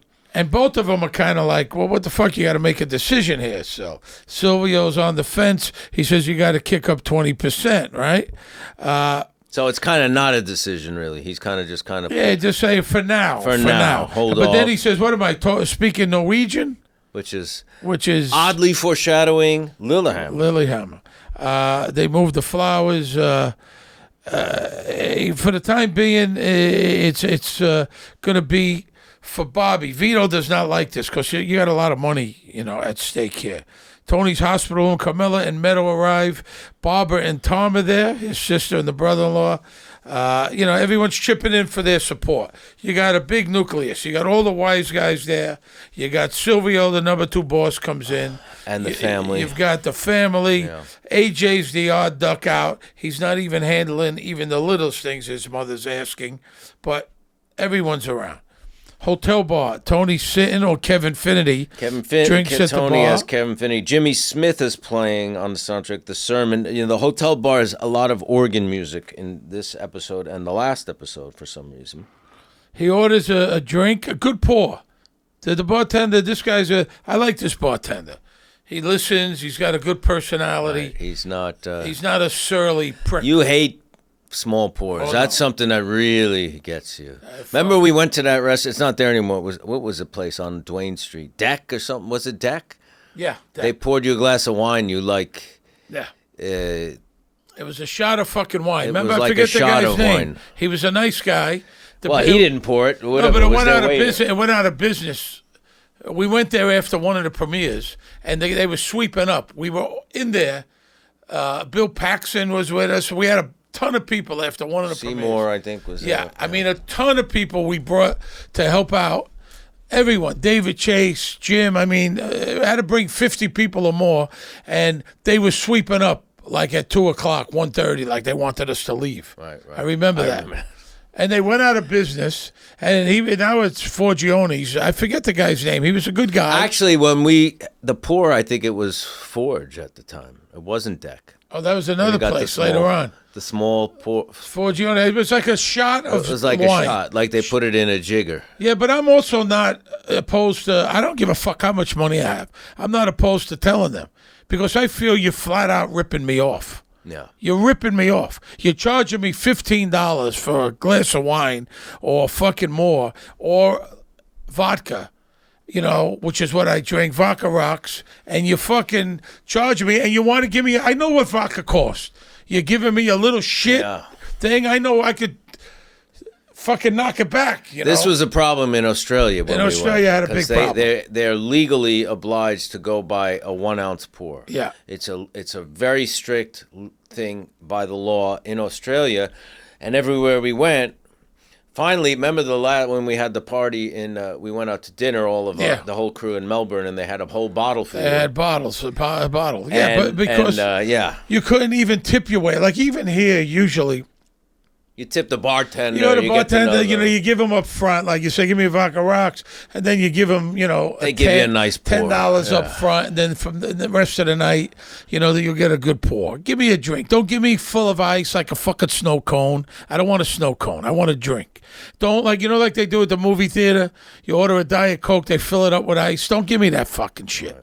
Give me a real drink in a real fucking glass. You don't mind paying for it. No. It's, you want what you want. And which is why, and I love Australia, you know that, and I love Australians, but which is why when they come here, they get very drunk, a lot of them, because it's plentiful. Well, they started that law to kind of crack down on like public drunkenness, I think. And is that it? Whole thing. I'm pretty sure. Because I remember when Roy Tuzo and Kerry came, our friends from Sydney, and I took them to Peasant and Il Cortil, and we were drinking martinis. He said, don't expect this in Australia. No, and you didn't. No. You didn't get that. No. By any means, no. But, I mean, you go to a bar, you pay good money, give me a real drink. If you want to be in business, that's what you got to do. If you're going to rip people off and your goal is to get them in, I'll fuck them and I'll never see them again, you're going to be out of business. Yeah, and you should be. Yeah. Or a bar that doesn't give you what you're supposed to be drinking. You order Kettle One, you order Grey Goose. That's gross. And they do it a lot. Especially, it's harder to tell with vodka as it is with something like scotch or cognac or something like that. But that's horrible. But a lot of places you're not getting what you pay for. They're putting that pop-off or shit vodka in there, He tells the bartender he was diagnosed with Alzheimer's. And my uncle has it. Maybe it's hereditary. Terrible, terrible disease, Alzheimer's. Just terrible. And something very important that he says here, which ties into the themes that David is playing with through this, chunk of episodes. Is it possible that I am not who I think I am? And he sees the beacon of light, right, from the window? Yes, he does. Tony's hospital room. AJ looks out the window. Meadow arrives with pizza. Pizza. First Cut is the Deepest by Sheryl Crow is pizza, playing in the room. I just, as I get older, I think I like pizza more and more. You know what? I think everybody likes pizza. It's probably, if you pick one food that everybody likes. Is it pizza more than anything in the... I mean, that's not a dessert. Yeah. I would guess pizza, number one, pizza. Right? You could find something that everybody likes. I found another one. They say California doesn't have good pizza. Now, my favorite California pizza is Brooklyn City Market. I posted. It's great pizza. It's the guys from Brooklyn. His name is Gus. It's fucking great. It's in Laguna Niguel. And then my buddy opened a place in Redondo, Manhattan Beach area, Brooklyn Brick Oven Pizza. And that's good? Yeah, Richie, my friend Bobby, his brother was Richie. And it's really good pizza. Real New York pizza in California. Mulberry Street Pizza in Beverly Hills, Richie Palmer's place. Is that good? I've never been. It's delicious. It's really, really good. It's like being in New York. They got the New York Post on the counter. You got it's like the old school pizza counter. It's really, and the pizza's delicious. There, I gotta go. It's fantastic. And I like San Francisco. I told you Golden Boy Pizza. I know there's, what I want to try. A lot of people have been saying Detroit pizza is really good because I like thick pizza. You didn't like it? You were. It's okay. It's okay. I'm not. I don't know. I wasn't nuts about it, but there's one place I had in downtown Detroit that was pretty good. I can't remember the name of it. But it was an old place that had been there forever, and it was pretty good. We're going to be in Detroit November 20th at Andiamo's showroom with Conversation with the Sopranos. We're coming back. We've been there many times. And we'll try it again. We'll try Detroit pizza. He gives a good pour. He looks out the window. The beacon of light is there, right? AJ and Meadow have a slice of pizza. They have a round slice. I'm more of a Sicilian guy. Really? Yeah, I like that. Public bathroom, hilarious scene, one of the funniest scenes. I have to say, the idea of taking a cup of coffee or anything to eat or drink into that just really grosses me out. Yeah, I don't eat in the bathroom either. You don't shit where you eat. That's a law. That's an axiom. That's natural law. But I also told you that I worked in a club years ago, and there was a guy in there. The attendant. The attendant would eat his sandwiches in there. But he's there all the time. But guys are taking dumps. You get immune to it after. He's eating a sandwich. A guy's taking a fucking dump. It's like being a nurse in a hospital. You get used to that. Yeah, but the nurses aren't eating while they listen to the guy take a dump. No, two different things. You can step outside the bathroom for a minute. Even having a cup of coffee, that just really turns my stomach. Listen, he brings the newspaper and coffee. So he's got to concentrate. Psychologically, something's going to come out. So he's reading, something goes in. Knowledge goes in. He takes a shit. He's reading the paper. He's reading the paper. He's learning. Something goes in your brain, something comes out your ass. How's that for a theory? I think you're way more far off than these people on the internet, man. I'll tell you that. You should become one of them. Jesus Christ. You don't like that? No, I don't. Psychologically. No, You're losing something, you got to gain something. You're losing waste. What do you mean? It's not something you don't need. Okay. Silvio sits on the toilet. He's drinking coffee. That grosses you out, drinking a cup of coffee. He's trying to relax. Some people need, Vito, not letting it go. Still, you in there? Not a moment's peace. Now he's going to talk about the Orange Street takedown. Carmela, they're talking about Tony's cut. Paulie comes in. Vito says, Paulie says, ladies' room's over there, and Vito says, I can reach it from here. Yeah. What is that? What is he It's like he's got a big cock. Is that what he's saying? Or is he saying he can pee that far? I think it's, He says, my guy had the tip. Should be a nice chunk for everyone. Do you think it should be 50-50?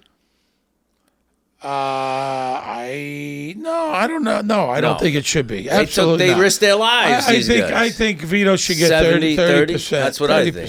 Paulie risked his life. In there. He almost got killed. He could have got killed. He did kill people. He could go to jail. Vito took absolutely no risk. No. He calls him Bluto. Now, Bluto is from Popeye, right? Popeye and also Animal House. Animal House, but I think it was Bluto. Popeye. His nemesis was Pluto. Bluto and Brutus. Some shows he was Brutus and some he was Bluto. Yeah, exactly. Same character basically. Yeah. But for whatever copyright thing or whatever it was, and you ever be in the bathroom pissing and a guy will go, "Hey, I'm a really big fan." And he sticks his hand out to shake your fucking hand in the bathroom. I've had that happen. I've had that happen to me too. Yeah. Yeah, it's a little strange. It's a little uncomfortable. I've had people ask me to take selfies in bathrooms. Yeah. Yeah, that's a little strange. Weird. I had people ask me for a picture at a funeral, at a wake. The guy, my friend Mikey's coffin, my dear friend for many years, it was 5 feet away. Did you do it? No. I said, do you think this is appropriate? Good, yeah. And what did they say? Oh, look at you with the attitude, no, he said, Mr. Movie Star. I didn't think of that. The fucking body, the coffin's open, man. Terrible. You want to get him in the background? What the fuck you doing, So they're breaking his balls. They're talking about the money. Silvio's saying 80,000. How's 80,000? 20% of $1 million. 750 tops. So already there's shady accounting going on. Silvio tells them, I want 100,000 apiece. They're gonna lie as much as they can get away. As much as they can get away with, they're gonna get away with. They don't want to give up the cash yet. They are just. They're just. It's all about money, man. They're always like broke, It's really something. I don't know. Okay, JT's writers class. Here comes... We are all hung up, but we are also hung up on our own hang-up, which is hilarious. We mythologize our inner narrative. It's J.T. Dolan, played by Tim Daly. He's talking about Beowulf, which is an old English epic poem written between 1,000 and 1,300 years ago. It's a heroic legend. It's really about loyalty. This hero, Beowulf, saves humanity from evil. And what's funny is there's this monster or giant or some ogre, Grendel, that he fights, and he slices off his arm. Uh-huh. which I think kind of refers to to Cleaver here. He kind of compares Grendel to the habit or the disease. He's talking to writers, but he's talking in terms of addiction. We shot the scene outside in the car. He's very arrogant. He's very arrogant. JT. This was shot in Soho, Grand Street. Oh, really? Played by Tim Daly, who's coming on soon. Yes. Yeah, You know the I've- basketball courts there on 6th Avenue and Grand Street? Yeah. Not the one on 4th Street, Grand Street, right above like Houston. Right above Canal. Yeah. That's where that was shot, right over there. He's very arrogant. And they come in, like we always say, Benny takes care of business. They hit him over the head with a book. They drag him out right in the middle of the class. Right in the middle of the class. It's very funny. The arrogance of them that they could get away with it, which we do, you know. Christopher is telling him about what he wants him to do. Douchebags who never made a film before making huge profits. He's referring to Saw, like Blair Witch Project was one of those, video. It looked like a home movie practically, and it was a gigantic hit. Yeah. I guess All these around kind of movies. Also, Christopher's wearing a Christ head. Now, that was big years ago. Did you wear a Christ head when you were younger? No. Okay. I had a Christ head like in the 70s. That was kind of a thing in the neighborhood. I had a silver one. You had gold. And I dated a girl for a number of years, and she was Jewish. And, I'm a half a Jew. And one time I came, she lived in an apartment building in Sheepshead Bay, and I, knocked on the door, and I had my collar open. It was like 1977 or something. And she closed the door behind her. She said, you got to cover that up. You got to cover that. I said, what are you talking about? You can't wear that. She told the parents you were Jewish? No, I don't know what she fucking told them, but she said I can't wear a Christ head. I couldn't wear that. And I said, what are you talking about? I was fucking baffled. I didn't even understand it because that wasn't like that in my house. It didn't matter who you were. Yeah. And I stupidly just buttoned the top, the button, which I should have never fucking did, fucking asshole, Hey. Which I don't get. I never, I don't think in those People terms. are uptight about that. I don't think in those terms. You think still? Some people are. I'm sure they still are, Probably. I guess. Wanted his daughter to marry a Jewish guy, I guess, I mean, that goes for, I'm not saying that's, exclusive to one religion or the other. It's just human nature, I think. yeah, To some but degree. I just noticed that because Fisher got that heavy Christ head. Yeah, around he his also neck. wore St. Christopher for a lot of the show. I don't think, and we'll talk about it later, I don't think it's a terrible idea, the movie. Not at all. I don't think it's... I mean, there's much dumber and worse ideas that have been successes. I yes. don't think this is a terrible idea. And when he talks, Christopher says the supernatural, this and that, he's in different dumpsters. If you remember, the first scene you see Bobby, Tony Soprano says, I hope you understand this, or we're going to find you, I think he says, 8 different dumpsters. Oh, right. There you go. So what Night of the Living Dead, some of these ridiculous horror films, why would this be any more out there than anywhere? You know? It just would And probably... and it does make sense. 2 very popular genres. The mob horror genre. and the slasher flick. Yeah. Do you like horror films? I don't. No, I like supernatural stuff. Like, you know what I like? The Exorcist, like that kind of like... Yeah. With that kind of mythology to it, you know what I mean? I don't like slasher movies. No, I don't like that. But I do like some of those kind of... I mean, this is a fucking horror film. This makes more sense than It. It got that clown living in the fucking sewer. What the fuck is that all about? Right. The guy's white as can be. He's not dirty being down in the sewer. There you go. That's a big problem. I mean, I'm being dead No, serious. I know. How do you justify So fucking, that? there's a clown living in the sewer, and that makes more sense than this? I don't think so. No, it doesn't. And It made a lot of money. There was 2 hits. A lot of money, yeah. Hospital. Silvio greets Carmela.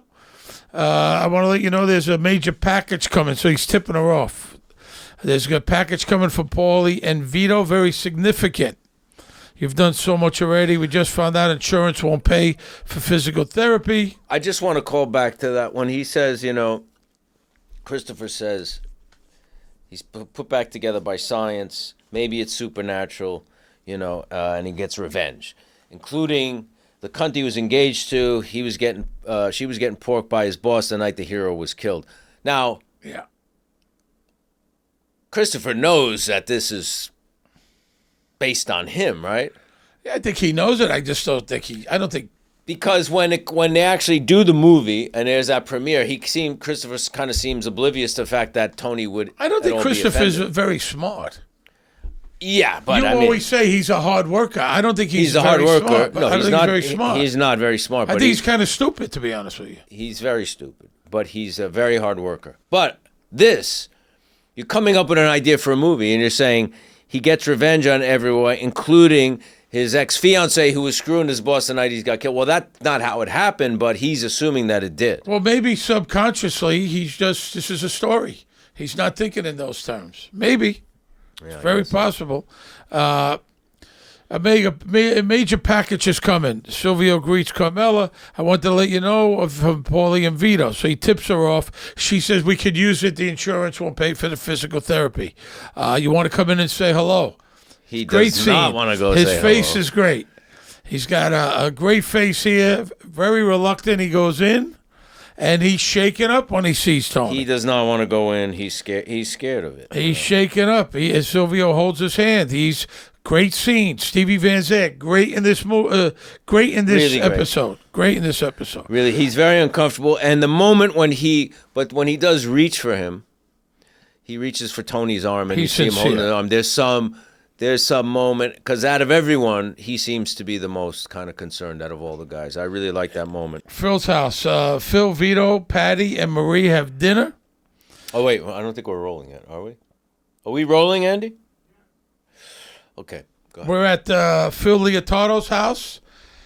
Phil, Vito, Patty, Marie have dinner.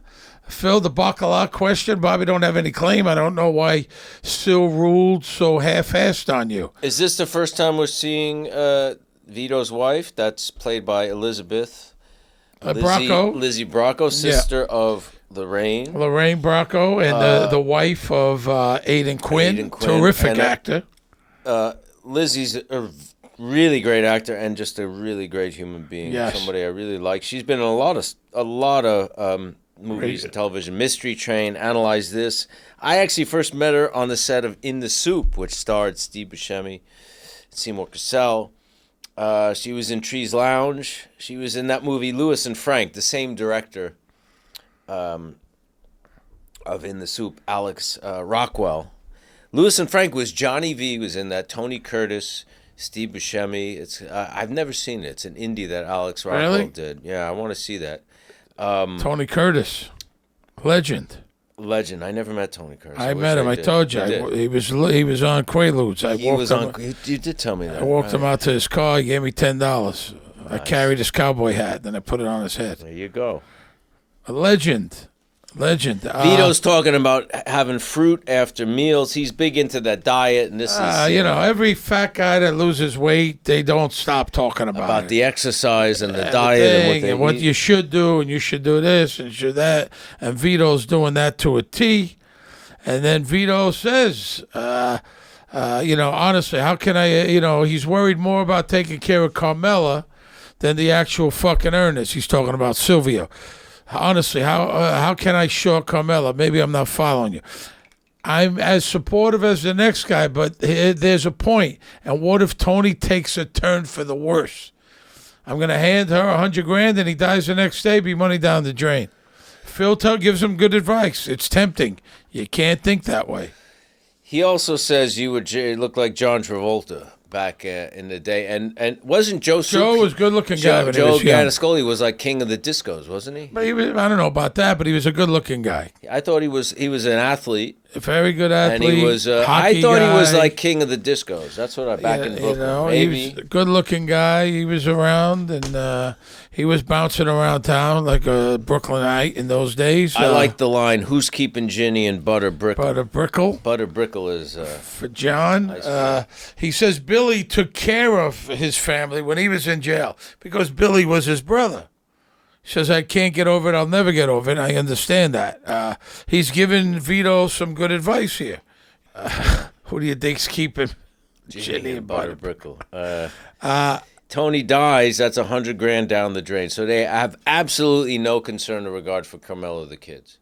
It's all about keeping in good standing with Tony. That's all it's about. They don't give a shit. So if they don't care about his wife and kids, it means they don't care about him.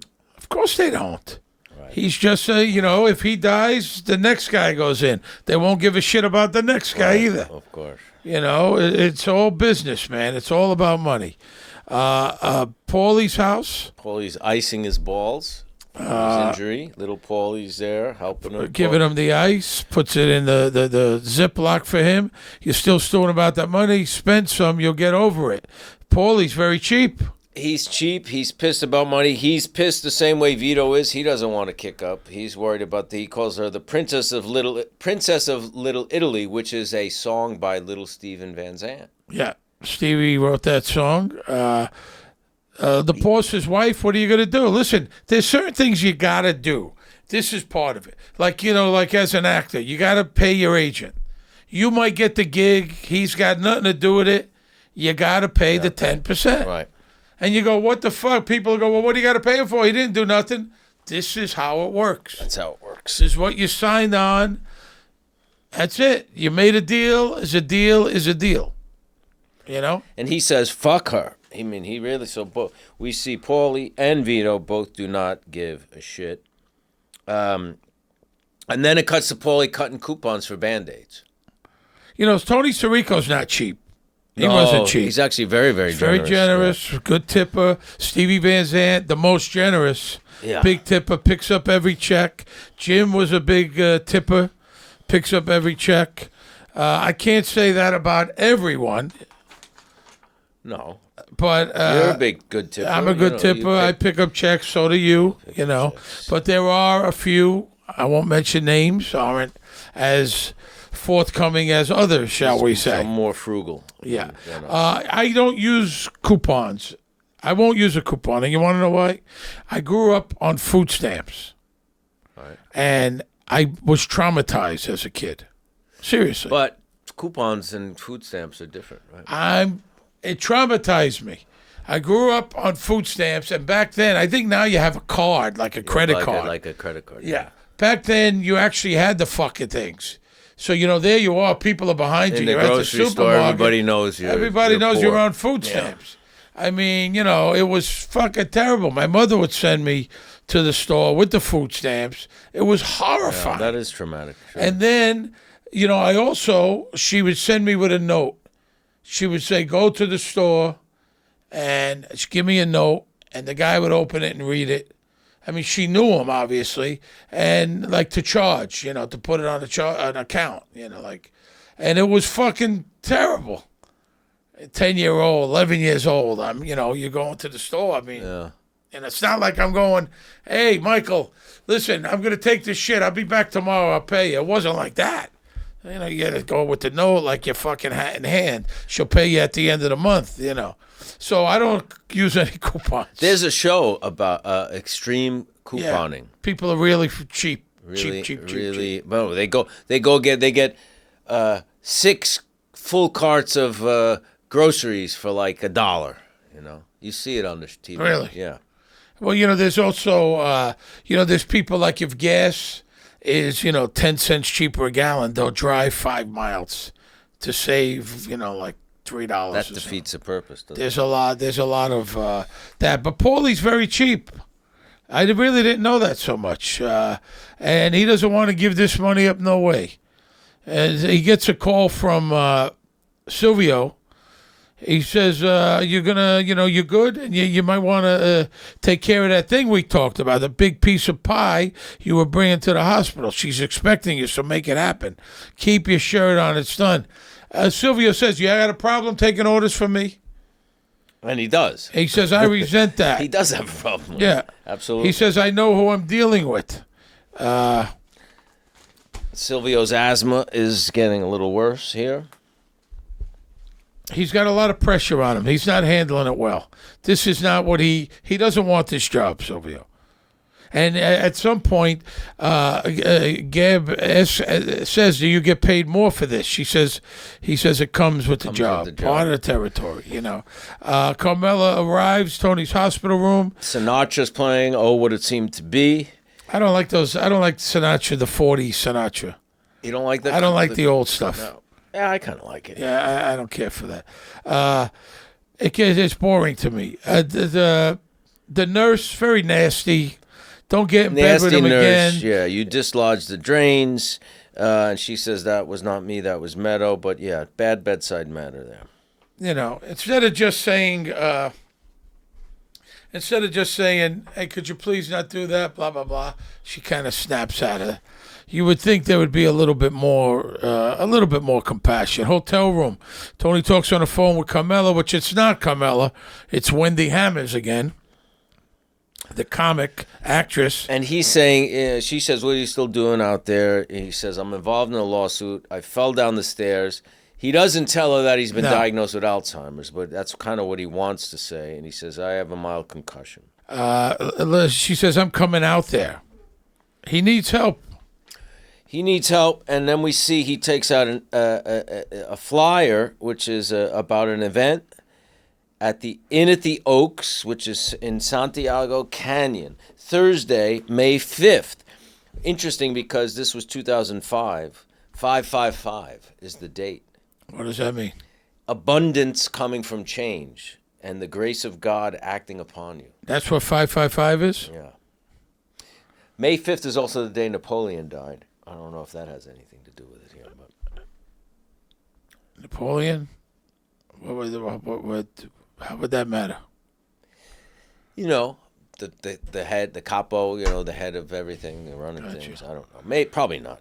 And then we see in the ICU, Dr. Ba is shining the light in his eyes, which is kind of corresponding to the beacon that Tony keeps seeing, or Kevin Finnerty keeps seeing. Now, Little Carmine's house, very, very, very funny scene. Kind of reminds me somewhat of the intervention scene on that order. Yeah, Carmine, Chris says he's my co-executive producer, and Little Carmine says, "I'm very hands-on." Yeah. He's got subspecies. 9 pictures under his subspecies, 4 in the South Beach Strumpet series alone. 30, but he says there's 30,000 videos out there. He doesn't say they're sold. They're out there, right? No, 30,000 videos are out there. JT says, we're working on a new kind of slasher film.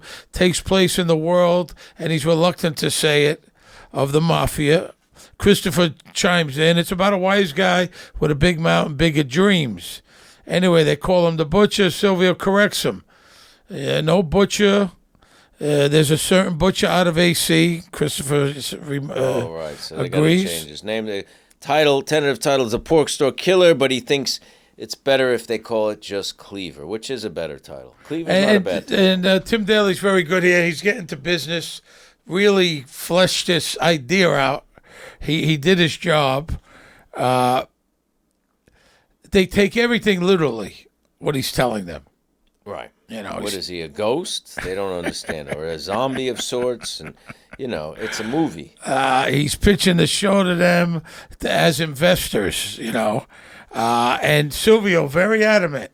He explains Jason, Mike Myers, the Freddy difference Krueger. Between a slasher flick and a horror flick. Mike Myers, what? He was an escaped mental patient. Mental patient. Jason that's Jason. What's Jason? Right.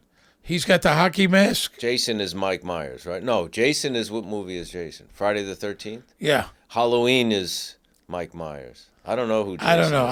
I'm not. Freddy Krueger, he's like a dream figure or something. Nightmare. He's a nightmare, right? I have no idea. I'm not that big on it, but I know Silvio, very adamant about it. They have a good laugh over it, and Benny comes up with, "Hey, what about if he's on the same route, kind of like a garbage route, and they put the body parts in." Different dumpsters. Benny's thinking like someone in the waste management business. And and Vito says, still, but he's a ghost? And Christopher says, Ghostbusters. Now, that was a money man. I don't know. It's the blind leading the blind here. I think I think Benny also, when he chimes in like that, isn't that kind of Michael Corleone a little? When they're saying that no one could kill a police captain. He's coming up with an idea that, maybe. Oh, right. Because there's several Godfather references in this episode. Maybe that's one, like, hey, who says? What about a dirty cop? Yeah. Get the we have newspaper, people on the payroll, and Benny's maybe, I don't know. Artie arrives. He's got cannelloni. What's the difference between cannelloni and Monagot? Yeah. I think it's more round. Isn't the cannelloni more round? It's got ricotta. It's kind of the same thing, basically. Similar, right? And he said it's got the bechamel, so don't leave it out for more than 6 or 7 hours. The bechamel's what? The white sauce? It's a white kind of cream sauce, yeah. The cavalry arrives. Paulie steps up. When do I get to spend some FaceTime with the Skip? And they're just kissing ass. It's Plucky. Yeah. He calls her Plucky. Yeah. I need FaceTime. She says the hospital gets ticked off. We'll try to sneak you in. They watch the TV broadcast. Growing up Soprano, it's just plain weird. Bill Curtis, the great voice, Bill Curtis, he's done a ton of stuff. Yeah. He does those investigative kind of shows. And then he was the narrator of Anchorman, The Legend of Ron Burgundy. You see that movie? That's a funny movie. Yeah. Very funny. Artie brings cannelloni. Carmela's watching, is horrified by the TV show, and she's keeping Paulie away because she brought Silvio in, obviously. Soprano house. Carmela storms into the house, goes up to AJ's room, rips the covers off him. I swear to God, I'm going to fuck it. I mean, she goes off. She's off. You made a fool of yourself and this family. You misquote. He says, I was misquoted.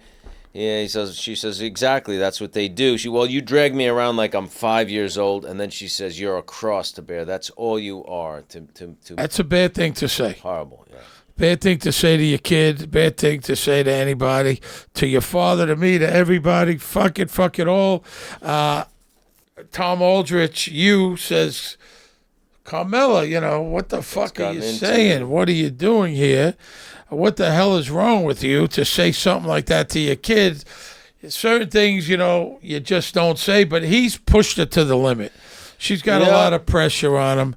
He's just pushed her and pushed her and pushed her. And then she runs into her bedroom and just kind of has a breakdown. It's all getting to her, the stress. And she also realizes she said something she shouldn't say. Yeah. Silvio's bathroom. Silvio talks with his wife. A different robe. He's got nice bathrobes. He's a good dresser. Yeah. Vito called me Skip the other day. Slip of the tongue, no doubt, but I noticed he didn't correct himself. Doorbell rings. Bobby comes in. He's frantic. 9:30 at night. Obviously, who do you think sent him there? Janice. Janice sent Bobby. Sure. Oh, really?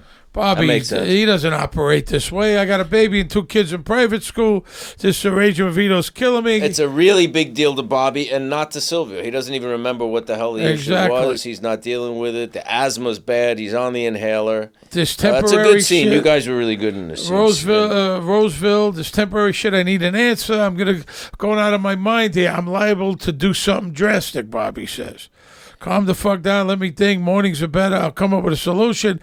I don't want you to worry about it. And he plays it really well. The asthma here and the stress and the strain. Steven's really good. And Stevie says, Silvio says, with great power comes great responsibility. Right. And here we see the glass block in the background in the bathroom. I used to have that in my house in Vegas. That was popular, 80s and 90s. Glass block.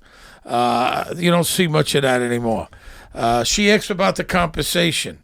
That's what she's concerned about. If it becomes permanent, yeah, and he doesn't answer it because the doorbell rings. And then Bobby barges in. She opens the door and he very comes out in. Of character. Usually more respectful than that. That's why I think it's Janice. Janice is saying, Murphy's office. Carmela says the gun. She's talking about. She's embarrassed by the fact that his uncle. Tony's own uncle shoots him. She talks about guns in the home and that it's a societal concern. She said she removed all the firearms from the house, which is a flat-out lie, I think. She's just saying that to save face in front of him. Yeah. And she's talking about the kids. They have to face all these years of facading. She says, in her case, I knew who he was after our first date. She brought flowers and a $200 drill. I loved him. Did I love him in spite of it or because of it? I knew that this $200 drill came from a broken arm or worse. And she's talking about how did I, cope with that. I went to the priest. I would cry. I said I felt bad about all this, and it's all bullshit. And then she says there's far bigger crooks than my husband. Yeah. Which means nothing, really. No, but she's trying to, once again, rationalize. And it's a big thing in this episode. This this plays out really big, and at the end of the episode, we really see. Now she's saying, now what? Regarding the kids, everything's out in the open. They know what her husband does. They know what's going on. And now the kids are becoming complicit. She's been complicit all these years, and now the kids are, which she's having a hard time accepting. Listen, she spills her guts. She says, I told Tony I loved him. When's the last time that happened? Right. And Melfi says, putting aside moral and legal issues, clarity can't be a bad thing. And she says, I told him I loved him in the hospital. And then Melfi says something interesting. Are you afraid you won't feel that way when he wakes up? Yeah. Interesting. I got to tell you, Carmela is suspect as a person. Yeah, in this scene, it really comes out. She's saying, I knew what he did, yet now I'm worried about the kids. It's like, well, now you're worried about the kids? You've been living with a guy who's a murderer and a thief and all this stuff for and years she knows and years. It, yeah. My father, when Silvio comes into the hospital, is it Father Phil there? Yeah, it looks like Father Phil. Father Phil? Yeah. Yeah. Silvio's house, the EMT is taking Silvio out on the stretcher. Can't breathe. Because he can't breathe. Can't breathe. Bobby pulls up right behind the ambulance. Doesn't give a fuck. Doesn't give a fuck. He's tunnel vision. Silvio, Sil, I didn't hear from you. Bobby's out of control. I remember shooting that scene. We shot that in the morning. It was like the first scene up. It was kind of funny. I just, it's ridiculous. Oblivious. Doesn't give a shit, yeah. I mean, this is really every man for himself. So the title of the episode, Mayham, which is obviously Mayhem, I think also applies to what's going on in the crew here, because it's like it's every man for himself here. Silvio's trying to figure out how he's going to, thinking about, is he going to be the boss if Tony dies? You're worried about your end. Paulie's worrying about not kicking up or how much percentage of the score he's getting. Vito's the same thing. It's really becoming that. Vito and Larry Boy Baris talk. Vito, point is, Tony goes, let's face it, somebody's going to have to step up. I'm a young man. Now with the weight loss, I'm a healthy man. He's campaigning to be the boss. Campaigning. Silvio's on the canvas now. Maybe both of them are going to be gone, and he's the perfect guy in his mind to step up and be the boss. He really wants it. Oh, yeah. Hospital cafeteria, Carmela and Vito talk. And what is he grabbing? Is it a piece of pie? Yeah. He's about to grab. So what all his diet and stuff, now he's alone, he's grabbing the pie, and then he puts it back when Carmela sees it. I think this is their first scene. Is this their first scene together? I'm sure. Maybe. Edie Falco and Joe. Hospital cafeteria, Carmela and Vito talk. Listen, sweetheart, you're expecting something, and I can't get into specifics. Tony won't want me to, but there are certain people looking over our shoulders right now. Suspicions get raised if I move it now, which is all lie. Yeah. And then he buys her a coffee. Well, he's just trying to buy time in case Tony dies. Trying to buy time, yeah. So, Tony Sirico, we know, it's no secret here. We love him. He's a hypochondriac. He's a hypochondriac, yeah. Huge hypochondriac. Right, you've talked about it. We've talked about it. West Nile virus. He's always one-ups you. If you say, I got this, he's got that, plus that. He has a lot of doctors. He's always got all kinds of doctors. Well, listen, I think we talked about it, but one of the premieres, could be the last one, or maybe not. We got about 30 tickets each. That's what I got. 32 tickets to the premiere. For friends and family. Yeah. Radio City. Yeah. 32 tickets I had. And we had 3 tables or 2 tables at Rockefeller Center afterwards. Tony Sirico had 9 doctors and their wives from his 30-something tickets, whatever he got. His staff, his personal medical staff. He had 9 doctors and their wives. For a relatively healthy guy. This is not Very a guy strong who... guy. Yes, of course. Very strong guy. Yeah. He just, he enjoyed... he enjoyed the company of doctors, I guess, My parents were like that. That would make a thing out of it. Go to the doctor, go have lunch, The nurses, they knew all the nurses' business. Yeah. What the nurses did. The son graduated college. They got into all that. There's doctor people and there's non-doctor people. Tony what's Sirico- funny here, you got to talk only positive. Don't say anything bad. And the first thing he says, oh, my God, he looks terrible. Oh, my God, he looks terrible. It's just nothing prepares you for that. Meadows says, Uncle Paulie, you've got to talk positive, please. When people sit with that. So he starts telling him how he's got to wear a jock. He's talking about his testes. He's not ruptured at least. I mean, it's just... He just goes on and on. Selfish, self-centered, not caring about saying anything inappropriate or that's going to cause his boss. And then he gets even more. He's talking about aging and how it's hard and how he's feeling it and how it's going to happen to you. And the heart rate keeps going up. It's Keep beeping watching faster. it go up. So Tony hears him, or so we think. And it stresses him out. Stresses him out. Finn shows up. Vito pops out of nowhere. Like Vito's always laying in the weeds. Yeah. He sees Vito. He rubs his arm. He calls him Phineas Fogg, which is a reference to Phileas Fogg, who's the character in Jules Verne's Around the World in 80 Days, which was a great movie. Vito, he rubs his shoulder. Let's hope he pulls through, and he caresses him, and he rubs his... Yeah. And, he's very, very... but this is the first time he sees him since he stood him up of course. for the baseball. But I got to tell you something. He's very bold about this, Very Vito. bold, yeah. Vito's very bold about this, and Meadows says... It's also, a threat, because he's... Listen, Oh, sure. we all know it's an unspoken thing. Vito knows that... Finn knows that he's... If Tony dies, Finn's in trouble. Finn's in big trouble. And she says, "Oh, don't mind him. He's harmless. He's not harmless. He's not harmless."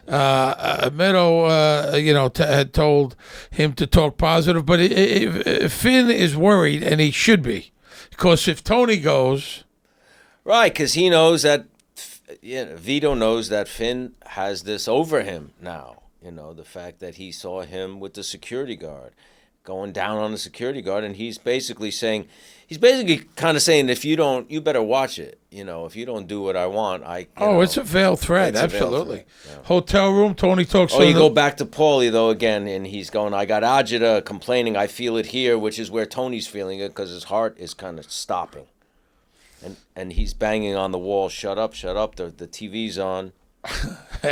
He's on the phone with the Inn at the Oaks where this kind of family reunion is going to happen. Tony Sirico, I might have told the story on the show before, but, when we would go on these appearances, I would always say, in earshot of him, so he could hear me, about what a big room I had. And that I had this fucking giant suite, and I would say... And he would get pissed off. Every fucking time I got him. If I got him once, I got him fucking 10 times. Fell for that. I would say, I got a butler. Michael, you got to see this room. I got a butler. I got a fucking suite, the biggest suite in the hotel they gave me. I had food, champagne. Get the fuck out of here, he would say to me. Every fucking time. God, so funny. Back to the hospital, Code Blue. Meadows, is he dying? They're giving him the defibrillator, the electric shocks, which he kind of experiences as lightning in his coma state. I was in that scene. We walk into the room, and it was scary. It was scary, very real. What was happening? Really? Me and Janice walk in, and Bobby and Janice walk in. Very scary, very real scene. And after being, at that hospital, kind of got that feeling very much like that. Yeah. We were working on that set a lot. Yeah. For a few episodes there. Kevin Finnerty or Tony Soprano are driving. The lightning there, that's corresponding to the electric shocks trying to keep his heart. Now, is he driving towards death, heading towards death? Trees. The Inn at the Oaks, now we're talking about trees, is in the Isabella episode, if you remember, there was that whole thing about that trees, and he was relating to death. Long-term parking, when Adriana is killed, it tilts up towards the trees again. And he's going to this place called Inn at the Oaks, which was a place that was shot in Morristown, New Jersey, that Inn at the Oaks. It was 11 Oaks. He gets there, he hears mariachi music. Now, you like mariachi music, right? Love it. Had it at my wedding, had it at my 40th birthday, just had them at my daughter's wedding. And you like Every Hawaiian celebration. music, too, don't you? I love Hawaiian music. I like much. Hawaiian music, too. Mariachi, not so much. Mariachi music, love it. Are you kidding me? Go on YouTube, look at some of the incredible stuff. Yeah. Incredible. At my wife's 50th birthday, we had mariachi. Every celebration. And you had it at the wedding. Had it at the wedding. Your daughter's wedding. 3 terrific guys. Right. Love it. It's real celebration music. Tony B, is he the devil? Well, it seems like Tony's happy when he gets there. He's hearing kids and family, and it looks and then he sees Tony B, although he doesn't recognize him as Tony B, nor does Tony B recognize him as Tony Soprano. Actually, in the credits, it only says man. It doesn't say Tony B, played by Steve Buscemi. Is he the devil? No, I don't know. I mean, is it, kind of heaven? They always say in heaven, all your family's there. I don't think he says everybody's there. You they're waiting think Tony for you. Soprano's going to heaven? Maybe in his dream. Maybe in his dream. That's how he's experienced. Your family's inside. You're going home. He sees. It's very similar. Now you remember in season 4 there was that episode Calling All Cars where he has that dream. He shows up at this house, very smaller than this, but kind of white. Do you to think do this the mason is work, Livia? and he sees that ghost of Livia. Yes, Livia. absolutely. That's what it is. We don't talk like that here. Your family's inside. You're going home. You can't bring business in there. Won't let him bring the briefcase in. Now, you can't bring business here. Is that referring to his business, and he's going to die, or he's, kind of... He says, my whole life, I lost my real briefcase. My whole life was in there. Yeah. You need to let go. He's trying to get him. Tony B's trying to get him to let go. A young Meadows' voice is yelling, "Don't go, Daddy," through the trees. Love you, Daddy. Don't leave us.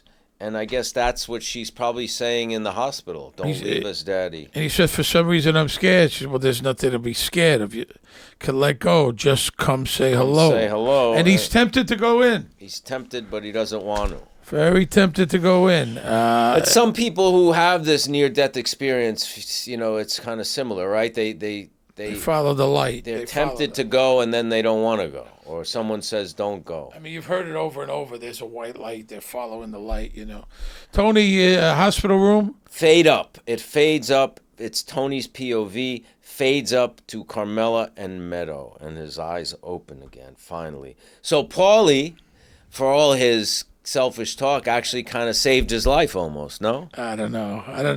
I think it was a coincidence. He annoyed him to the point where he saved his life. I mean, that's... Snapped him out of a coma. I don't know about that.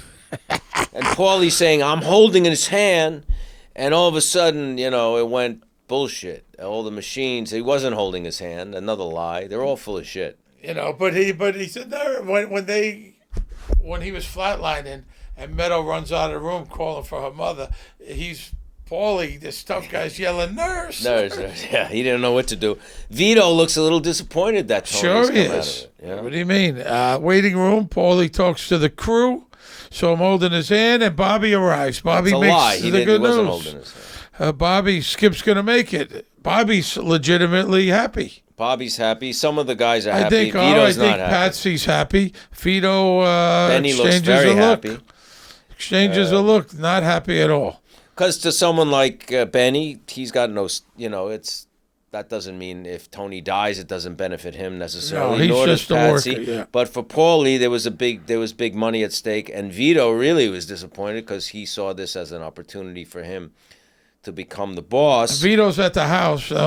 Vito's eating carrot after carrot after carrot.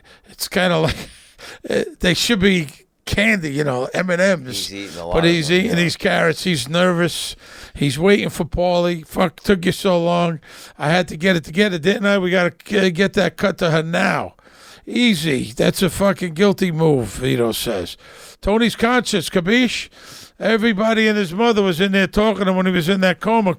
Who knows what they said? He's very paranoid. Now he's paranoid, thinking maybe Tony's expecting that money, knows exactly how much there should be, and it better be there. They are very worried. And it's a fun cut here because he's saying maybe he's expecting that money. Cuts to Tony. He's completely out of it. He's not expecting anything at this point. He doesn't know where he is. Tony looks like, what it reminds me of in One Flew Over the Cuckoo's Nest. He is. He's after Jack Nicholson after they, shock him. He is shell-shocked. And, she's giving him ice chips, saying, he can't talk because of the intubation tube that they took out.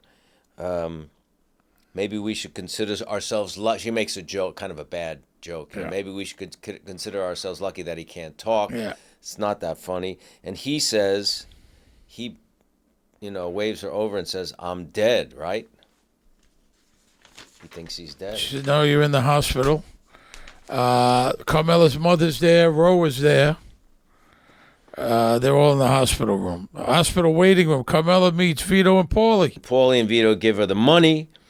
And she's very thankful. They say, this is what we do, which is not true. It's not what they do. They didn't want to do it. This is what we do, honey. We're here if you need anything. Carmela walks away. I'd want the same for my Marie or my Ma. It's just bullshit. And she sees Paulie and Vito in the elevator with their heads down. They're very unhappy. Really unhappy. And she catches them. Now, Christopher, not the brightest fucking bulb. Tony is out of it. He looks like aftershock treatment. I think Chris is genuinely happy that Tony's out of it. And he's explaining to him. Chris didn't want him to die. No. And Christopher's saying, I want to talk to you about something. I think you owe it to me.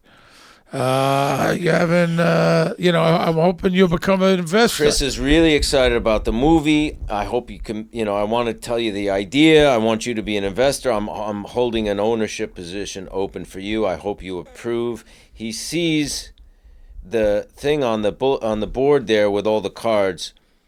Sometimes I go about in pity for myself, and all the while a great wind carries me across the sky. It's an Ojibwe, which is also... I think the Chippewa is another name for Ojibwe, or they're connected somehow. That was a tribe of Native Americans, or First Nation as they're called, in Canada, in South Canada and in the North Midwest. Today there's about 320,000 of them, half of them in the U.S. and about half in Canada. But he says to Tony, I think you owe me on this. Because of Adriana, I came to you. Chris is bad timing. He ambushes Tony. the worst timing. Just terrible for you. He wants Tony to... He's not even giving Tony a piece of the movie. He wants him to put up money. He wants... I don't think Tony is quite understanding him. And then Carmela comes in. Carmela's got the bag of money, and basically she says to him... I don't know how you do it. How do you deal with these guys? No, I think she's saying, I don't know how you do it, meaning how you... provide for this family. You're earning money. Oh, that's not how I got it. I got it as I don't know how you do it fucking dealing with these scumbags. Really? That's what I got it that she was saying, I don't know how you do it. Even unconscious in the hospital, you earn money and provide for your family. At which my answer was, yeah, how does he do it? This money is from 3 dead people and it's drug money. No, but I got it that I don't know how, she doesn't know where the money came from. I think she just says, I don't know how you do it dealing with them. She saw they didn't really want it. That's what I got. Well, I mean you may be right. You may be right, but either way, she's holding this bag, which is probably about, $200,000 we said, Silvio said. She's complicit, what she's talking about with Melfi about being complicit and the kids being complicit. Here's a bag of money that came from the murder of 3 people and from crack, which may have murdered, or drugs, even more people who overdosed possibly on this drug. We're talking about her being complicit in all this, and then the song Over the Rainbow's playing. by the Mystics, their cover version of it. There's no place like home, right? He's back from this other. He went over the rainbow, and now he's back. And she says, that's got to feel good, the simple things. Good episode. I like this one. And I don't usually like the dream when there's too much dream stuff because I don't understand it. But I like this one. Now it's time for the She says the simple things, simple but she... things. That's your philosophy, right? The simple things. She... Right? You said, what do I say? What do you want? Well, I want a sandwich. I want a good friend. Remember I said that? Take care of my family, a couple of drinks. A sandwich. That's it. What do I go around buying? I could live much higher, I guess. What do I need to show off? No, I don't. Jewelry, cars. I like to work. I mean, that's what do I part gotta of it, do? too. I got to show off. I like being creative. I like working on stuff that's interesting. I like to, I mean, we go out to dinner to very simple places. I barely, local places. I got to show off to people. What I got? Not at all. No. I like to stay in a nice hotel. I like to do what I like to a vacation. do. What I got to show off? No. Look where we're going. Status. And you got people constantly doing that. I have a friend of mine, a very dear friend. He's got 2 jerk-off friends that he's friends with in Jersey. And I say, how could you be friends with these 2 assholes? All they keep saying is, oh, you should have saw what we did and what we bought. And we went down to Florida and we rented these cars and the racetrack. It's like, what the fuck? What the fuck? And if you're going to do it, then do it. And keep it to yourself. Shut up. Yeah. Are you living secondhand? You got to tell me what you're fucking You're doing? not impressing me. Yeah, I could give 2 shits. Yeah, no. You're not impressing me. None of that shit impresses me ever. All right, time for the Talking Sopranos Ask Me Anything segment. The winner of our AMA Best Question is Chris from Hertfordshire, United Kingdom. We have a lot of fans in the UK, I have to say. They're loyal fans. They're into the podcast. They're into The Sopranos. I mean, there's tons of them there. And we're going to be there. Let's God willing. We're doing a tour that was postponed. We were supposed to go last year in June. It was postponed.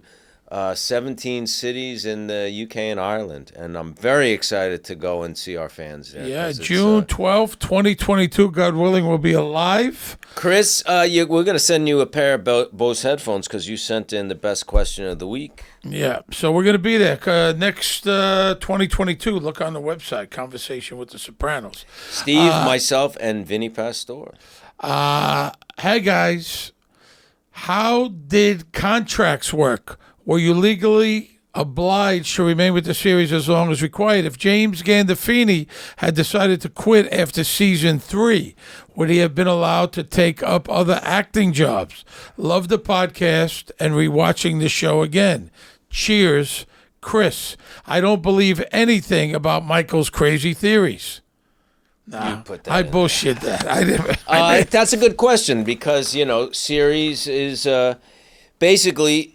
as an actor, you sign on, if you're going to sign on as a regular. For 5 or 6 years. 5 or 6 years. And if you really, when you make this decision, you really should keep that in mind. You should say, do I want to do this? Do I want to be in this world? Do I want to work with this people? Do I want to be in this city for 5 years? You have to kind of consider that because there's a chance. Otherwise, don't sign on. You hear those stories, people they go on the show and they want to get out of it after a year. Well, you shouldn't have signed on. You can't get out of it. No. Because if they you can, but it could cost you a lot of money. It's a negotiation. You're not they don't have to. No. When you sign on, you audition for a show. Usually it's 5 years. For network TV, and I guess for The Sopranos, I think that's what we signed on for. Yeah. You usually sign on. You audition, then you test, which we've talked about. You go down to whether it be HBO or CBS or NBC. You sign a contract first. Okay. You sign a contract, and what you're going to get paid per episode is in that contract. And in the contract, it'll say every year you'll get maybe a 5% raise. Now, what happens often is if a show's a hit, like The Sopranos were, a hit, usually after season 3, there's a renegotiation. Yeah. All the actors' agents go in and say, hey, guys, when we made this deal, it was not with the expectation that it would be this phenomenon and this big hit, like a lot of, some, not a lot, but some shows become big hits. And the network says, yeah, you're right, let's talk. And, in good faith, they'll say it is a hit. We're all making way more money than we had expected, so we're gonna, take care of everybody. And they almost always do that, because otherwise you're gonna have a lot of unhappy actors, and you don't want that, because that's not gonna be good for anybody. But you can't get out of it. But if you sign on for 5 or 6 years, and you go to them and say, I signed on, for $25,000 an episode, let's say, and then you go back, after 2 years, and you go, hey, man, this show's a hit. I want 50. And they say, no, you signed the contract. You're not getting 50. And you go, well, I'm not coming back. And they'll say, well, you're not going to work again. You can't sign another deal. We'll sue you. We own you. These are one-way contracts. They could kill you off at any time. Absolutely, yeah. So they could also, another thing is, they could kill you off. We're going to kill your character off. Okay, and there's nothing you could do about it. Right. So they could kill you, but you can't leave. You can't leave, and also, you cannot do other TV unless they say okay. Yeah, exactly. I did do Law and Order between seasons of Sopranos. I took over for Jesse Martin when he was a star Law and Order. I did, I think, 6 episodes. They went to HBO, and HBO said fine. They were fine with it. Yeah, because they're down. It's not a competition either. It's apples and oranges. Cable. They don't usually Sopranos care about and that. Law and Order were not. No. They wouldn't probably let me go off and do maybe a Showtime show because that's their competition. Yeah, you know what I mean. But also, it's a one-way deal. Some TV shows, big TV shows like ER years ago. When it became a hit, they gave them big bonuses. Right. That's another way. In lieu of a contract of more money per episode, they gave them like $1 million bonus or whatever the bonus is. Because they're afraid to set a precedent. Exactly. So that's another thing. There's other ways to get your price up there. They'll make you a producer on some shows. Right. So you get paid as an actor, and then you get paid as a producer. But you sign a 5 or 6 year contract. It's a one-way deal. Hey, Steve, we're going to kill you off. I don't get paid for 6 years. When I'm done, I'm done. But I can't leave unless they let me. So that's it. It's good and it's bad. You love to get the job.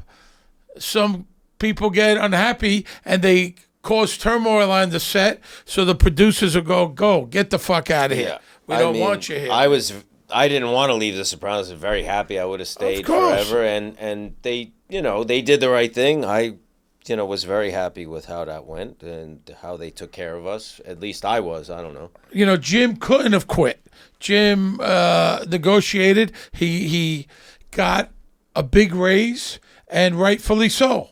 He was making the network a lot of money, and he was basically an unknown when he started. Yeah. So, but our lawyer Roger Haber was involved in those negotiations, and they went and basically said, "Listen, what does the biggest star on TV make? Well, yeah, it should be competitive with that." And don't forget another thing on HBO, Sopranos at the time only did 13 episodes. So as opposed to me on Blue Bloods where you're doing 22 episodes. It's a big difference in your salary,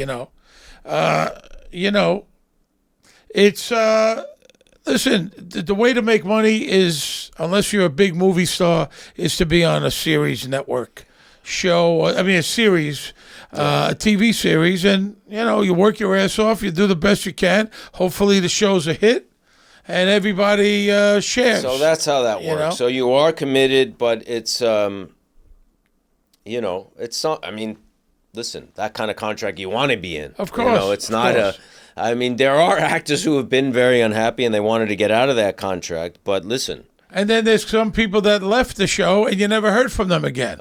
Yeah. And we could go on and on, the career, they were big stars. And then they didn't work that much afterwards. Sure. I think there's been numerous. Shelley Long is kind of a famous one. I don't know the the big deal with that. But there was something with Shelley Long. David Caruso left. Dave Caruso. NYPD Blue was the biggest show on TV. He was the biggest star at that time. I actually did his last episode on NYPD. I was the guest star. And he left because he wanted to go do movies, or he was not having a good time. I don't know why he left, or maybe he wasn't having a good time on the show, whatever it was. And the movies didn't take off. Luckily, he got another shot, right, with CSI, right? CSI was, Miami was a huge show, and he had, his career came back. But, but I think it's Shelley Long. What was it? The guy from MASH? McLean Stevenson. McLean Stevenson. So I'm getting like my father. All right, That's so how McLean Stevenson. Gavin McLeod was on MASH. McLean Stevenson, Shelley Long. They wanted out for one reason or another. I don't know if they like the material. I think Suzanne Summers on Three's Company. There was something there. Here's that old adage: never leave a hit show. Of course, right? But now ride that train till it crashes. But our friend Juliana did not do that. No. She didn't want it, but she was on the show for a long time. When she fulfilled her contract, she fulfilled her contract. And for her, it was the right move. Sometimes you could overplay your hand. And one of the most famous ones is Jackie Martling, the comic. He was on Howard Stern. He just felt he deserved more money. Maybe he did deserve more money, but it was still a good job. Look, Chris Maloney left, but he was on that show for a really long time. And he wanted to do other things. He wanted to do other stuff, and then he came back to it. I get it. But, a lot of times, you're taking a shot. You're taking a shot. So it depends on how you some are people are happy leaving, like Juliana. Yeah. She was ready. Creatively, it was not about the money. It was not about, the stardom and the fame. But that's interesting question there, Chris, in Hertfordshire, United Kingdom. Enjoy your Bose headphones, and hopefully we'll see you next year when we get there.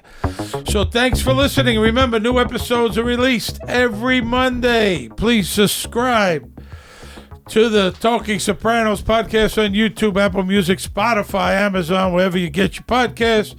Follow us on Twitter and Instagram, and like us on Facebook. And right now, you can get official Talking Sopranos merchandise on TalkingSopranos.com or through our YouTube channel.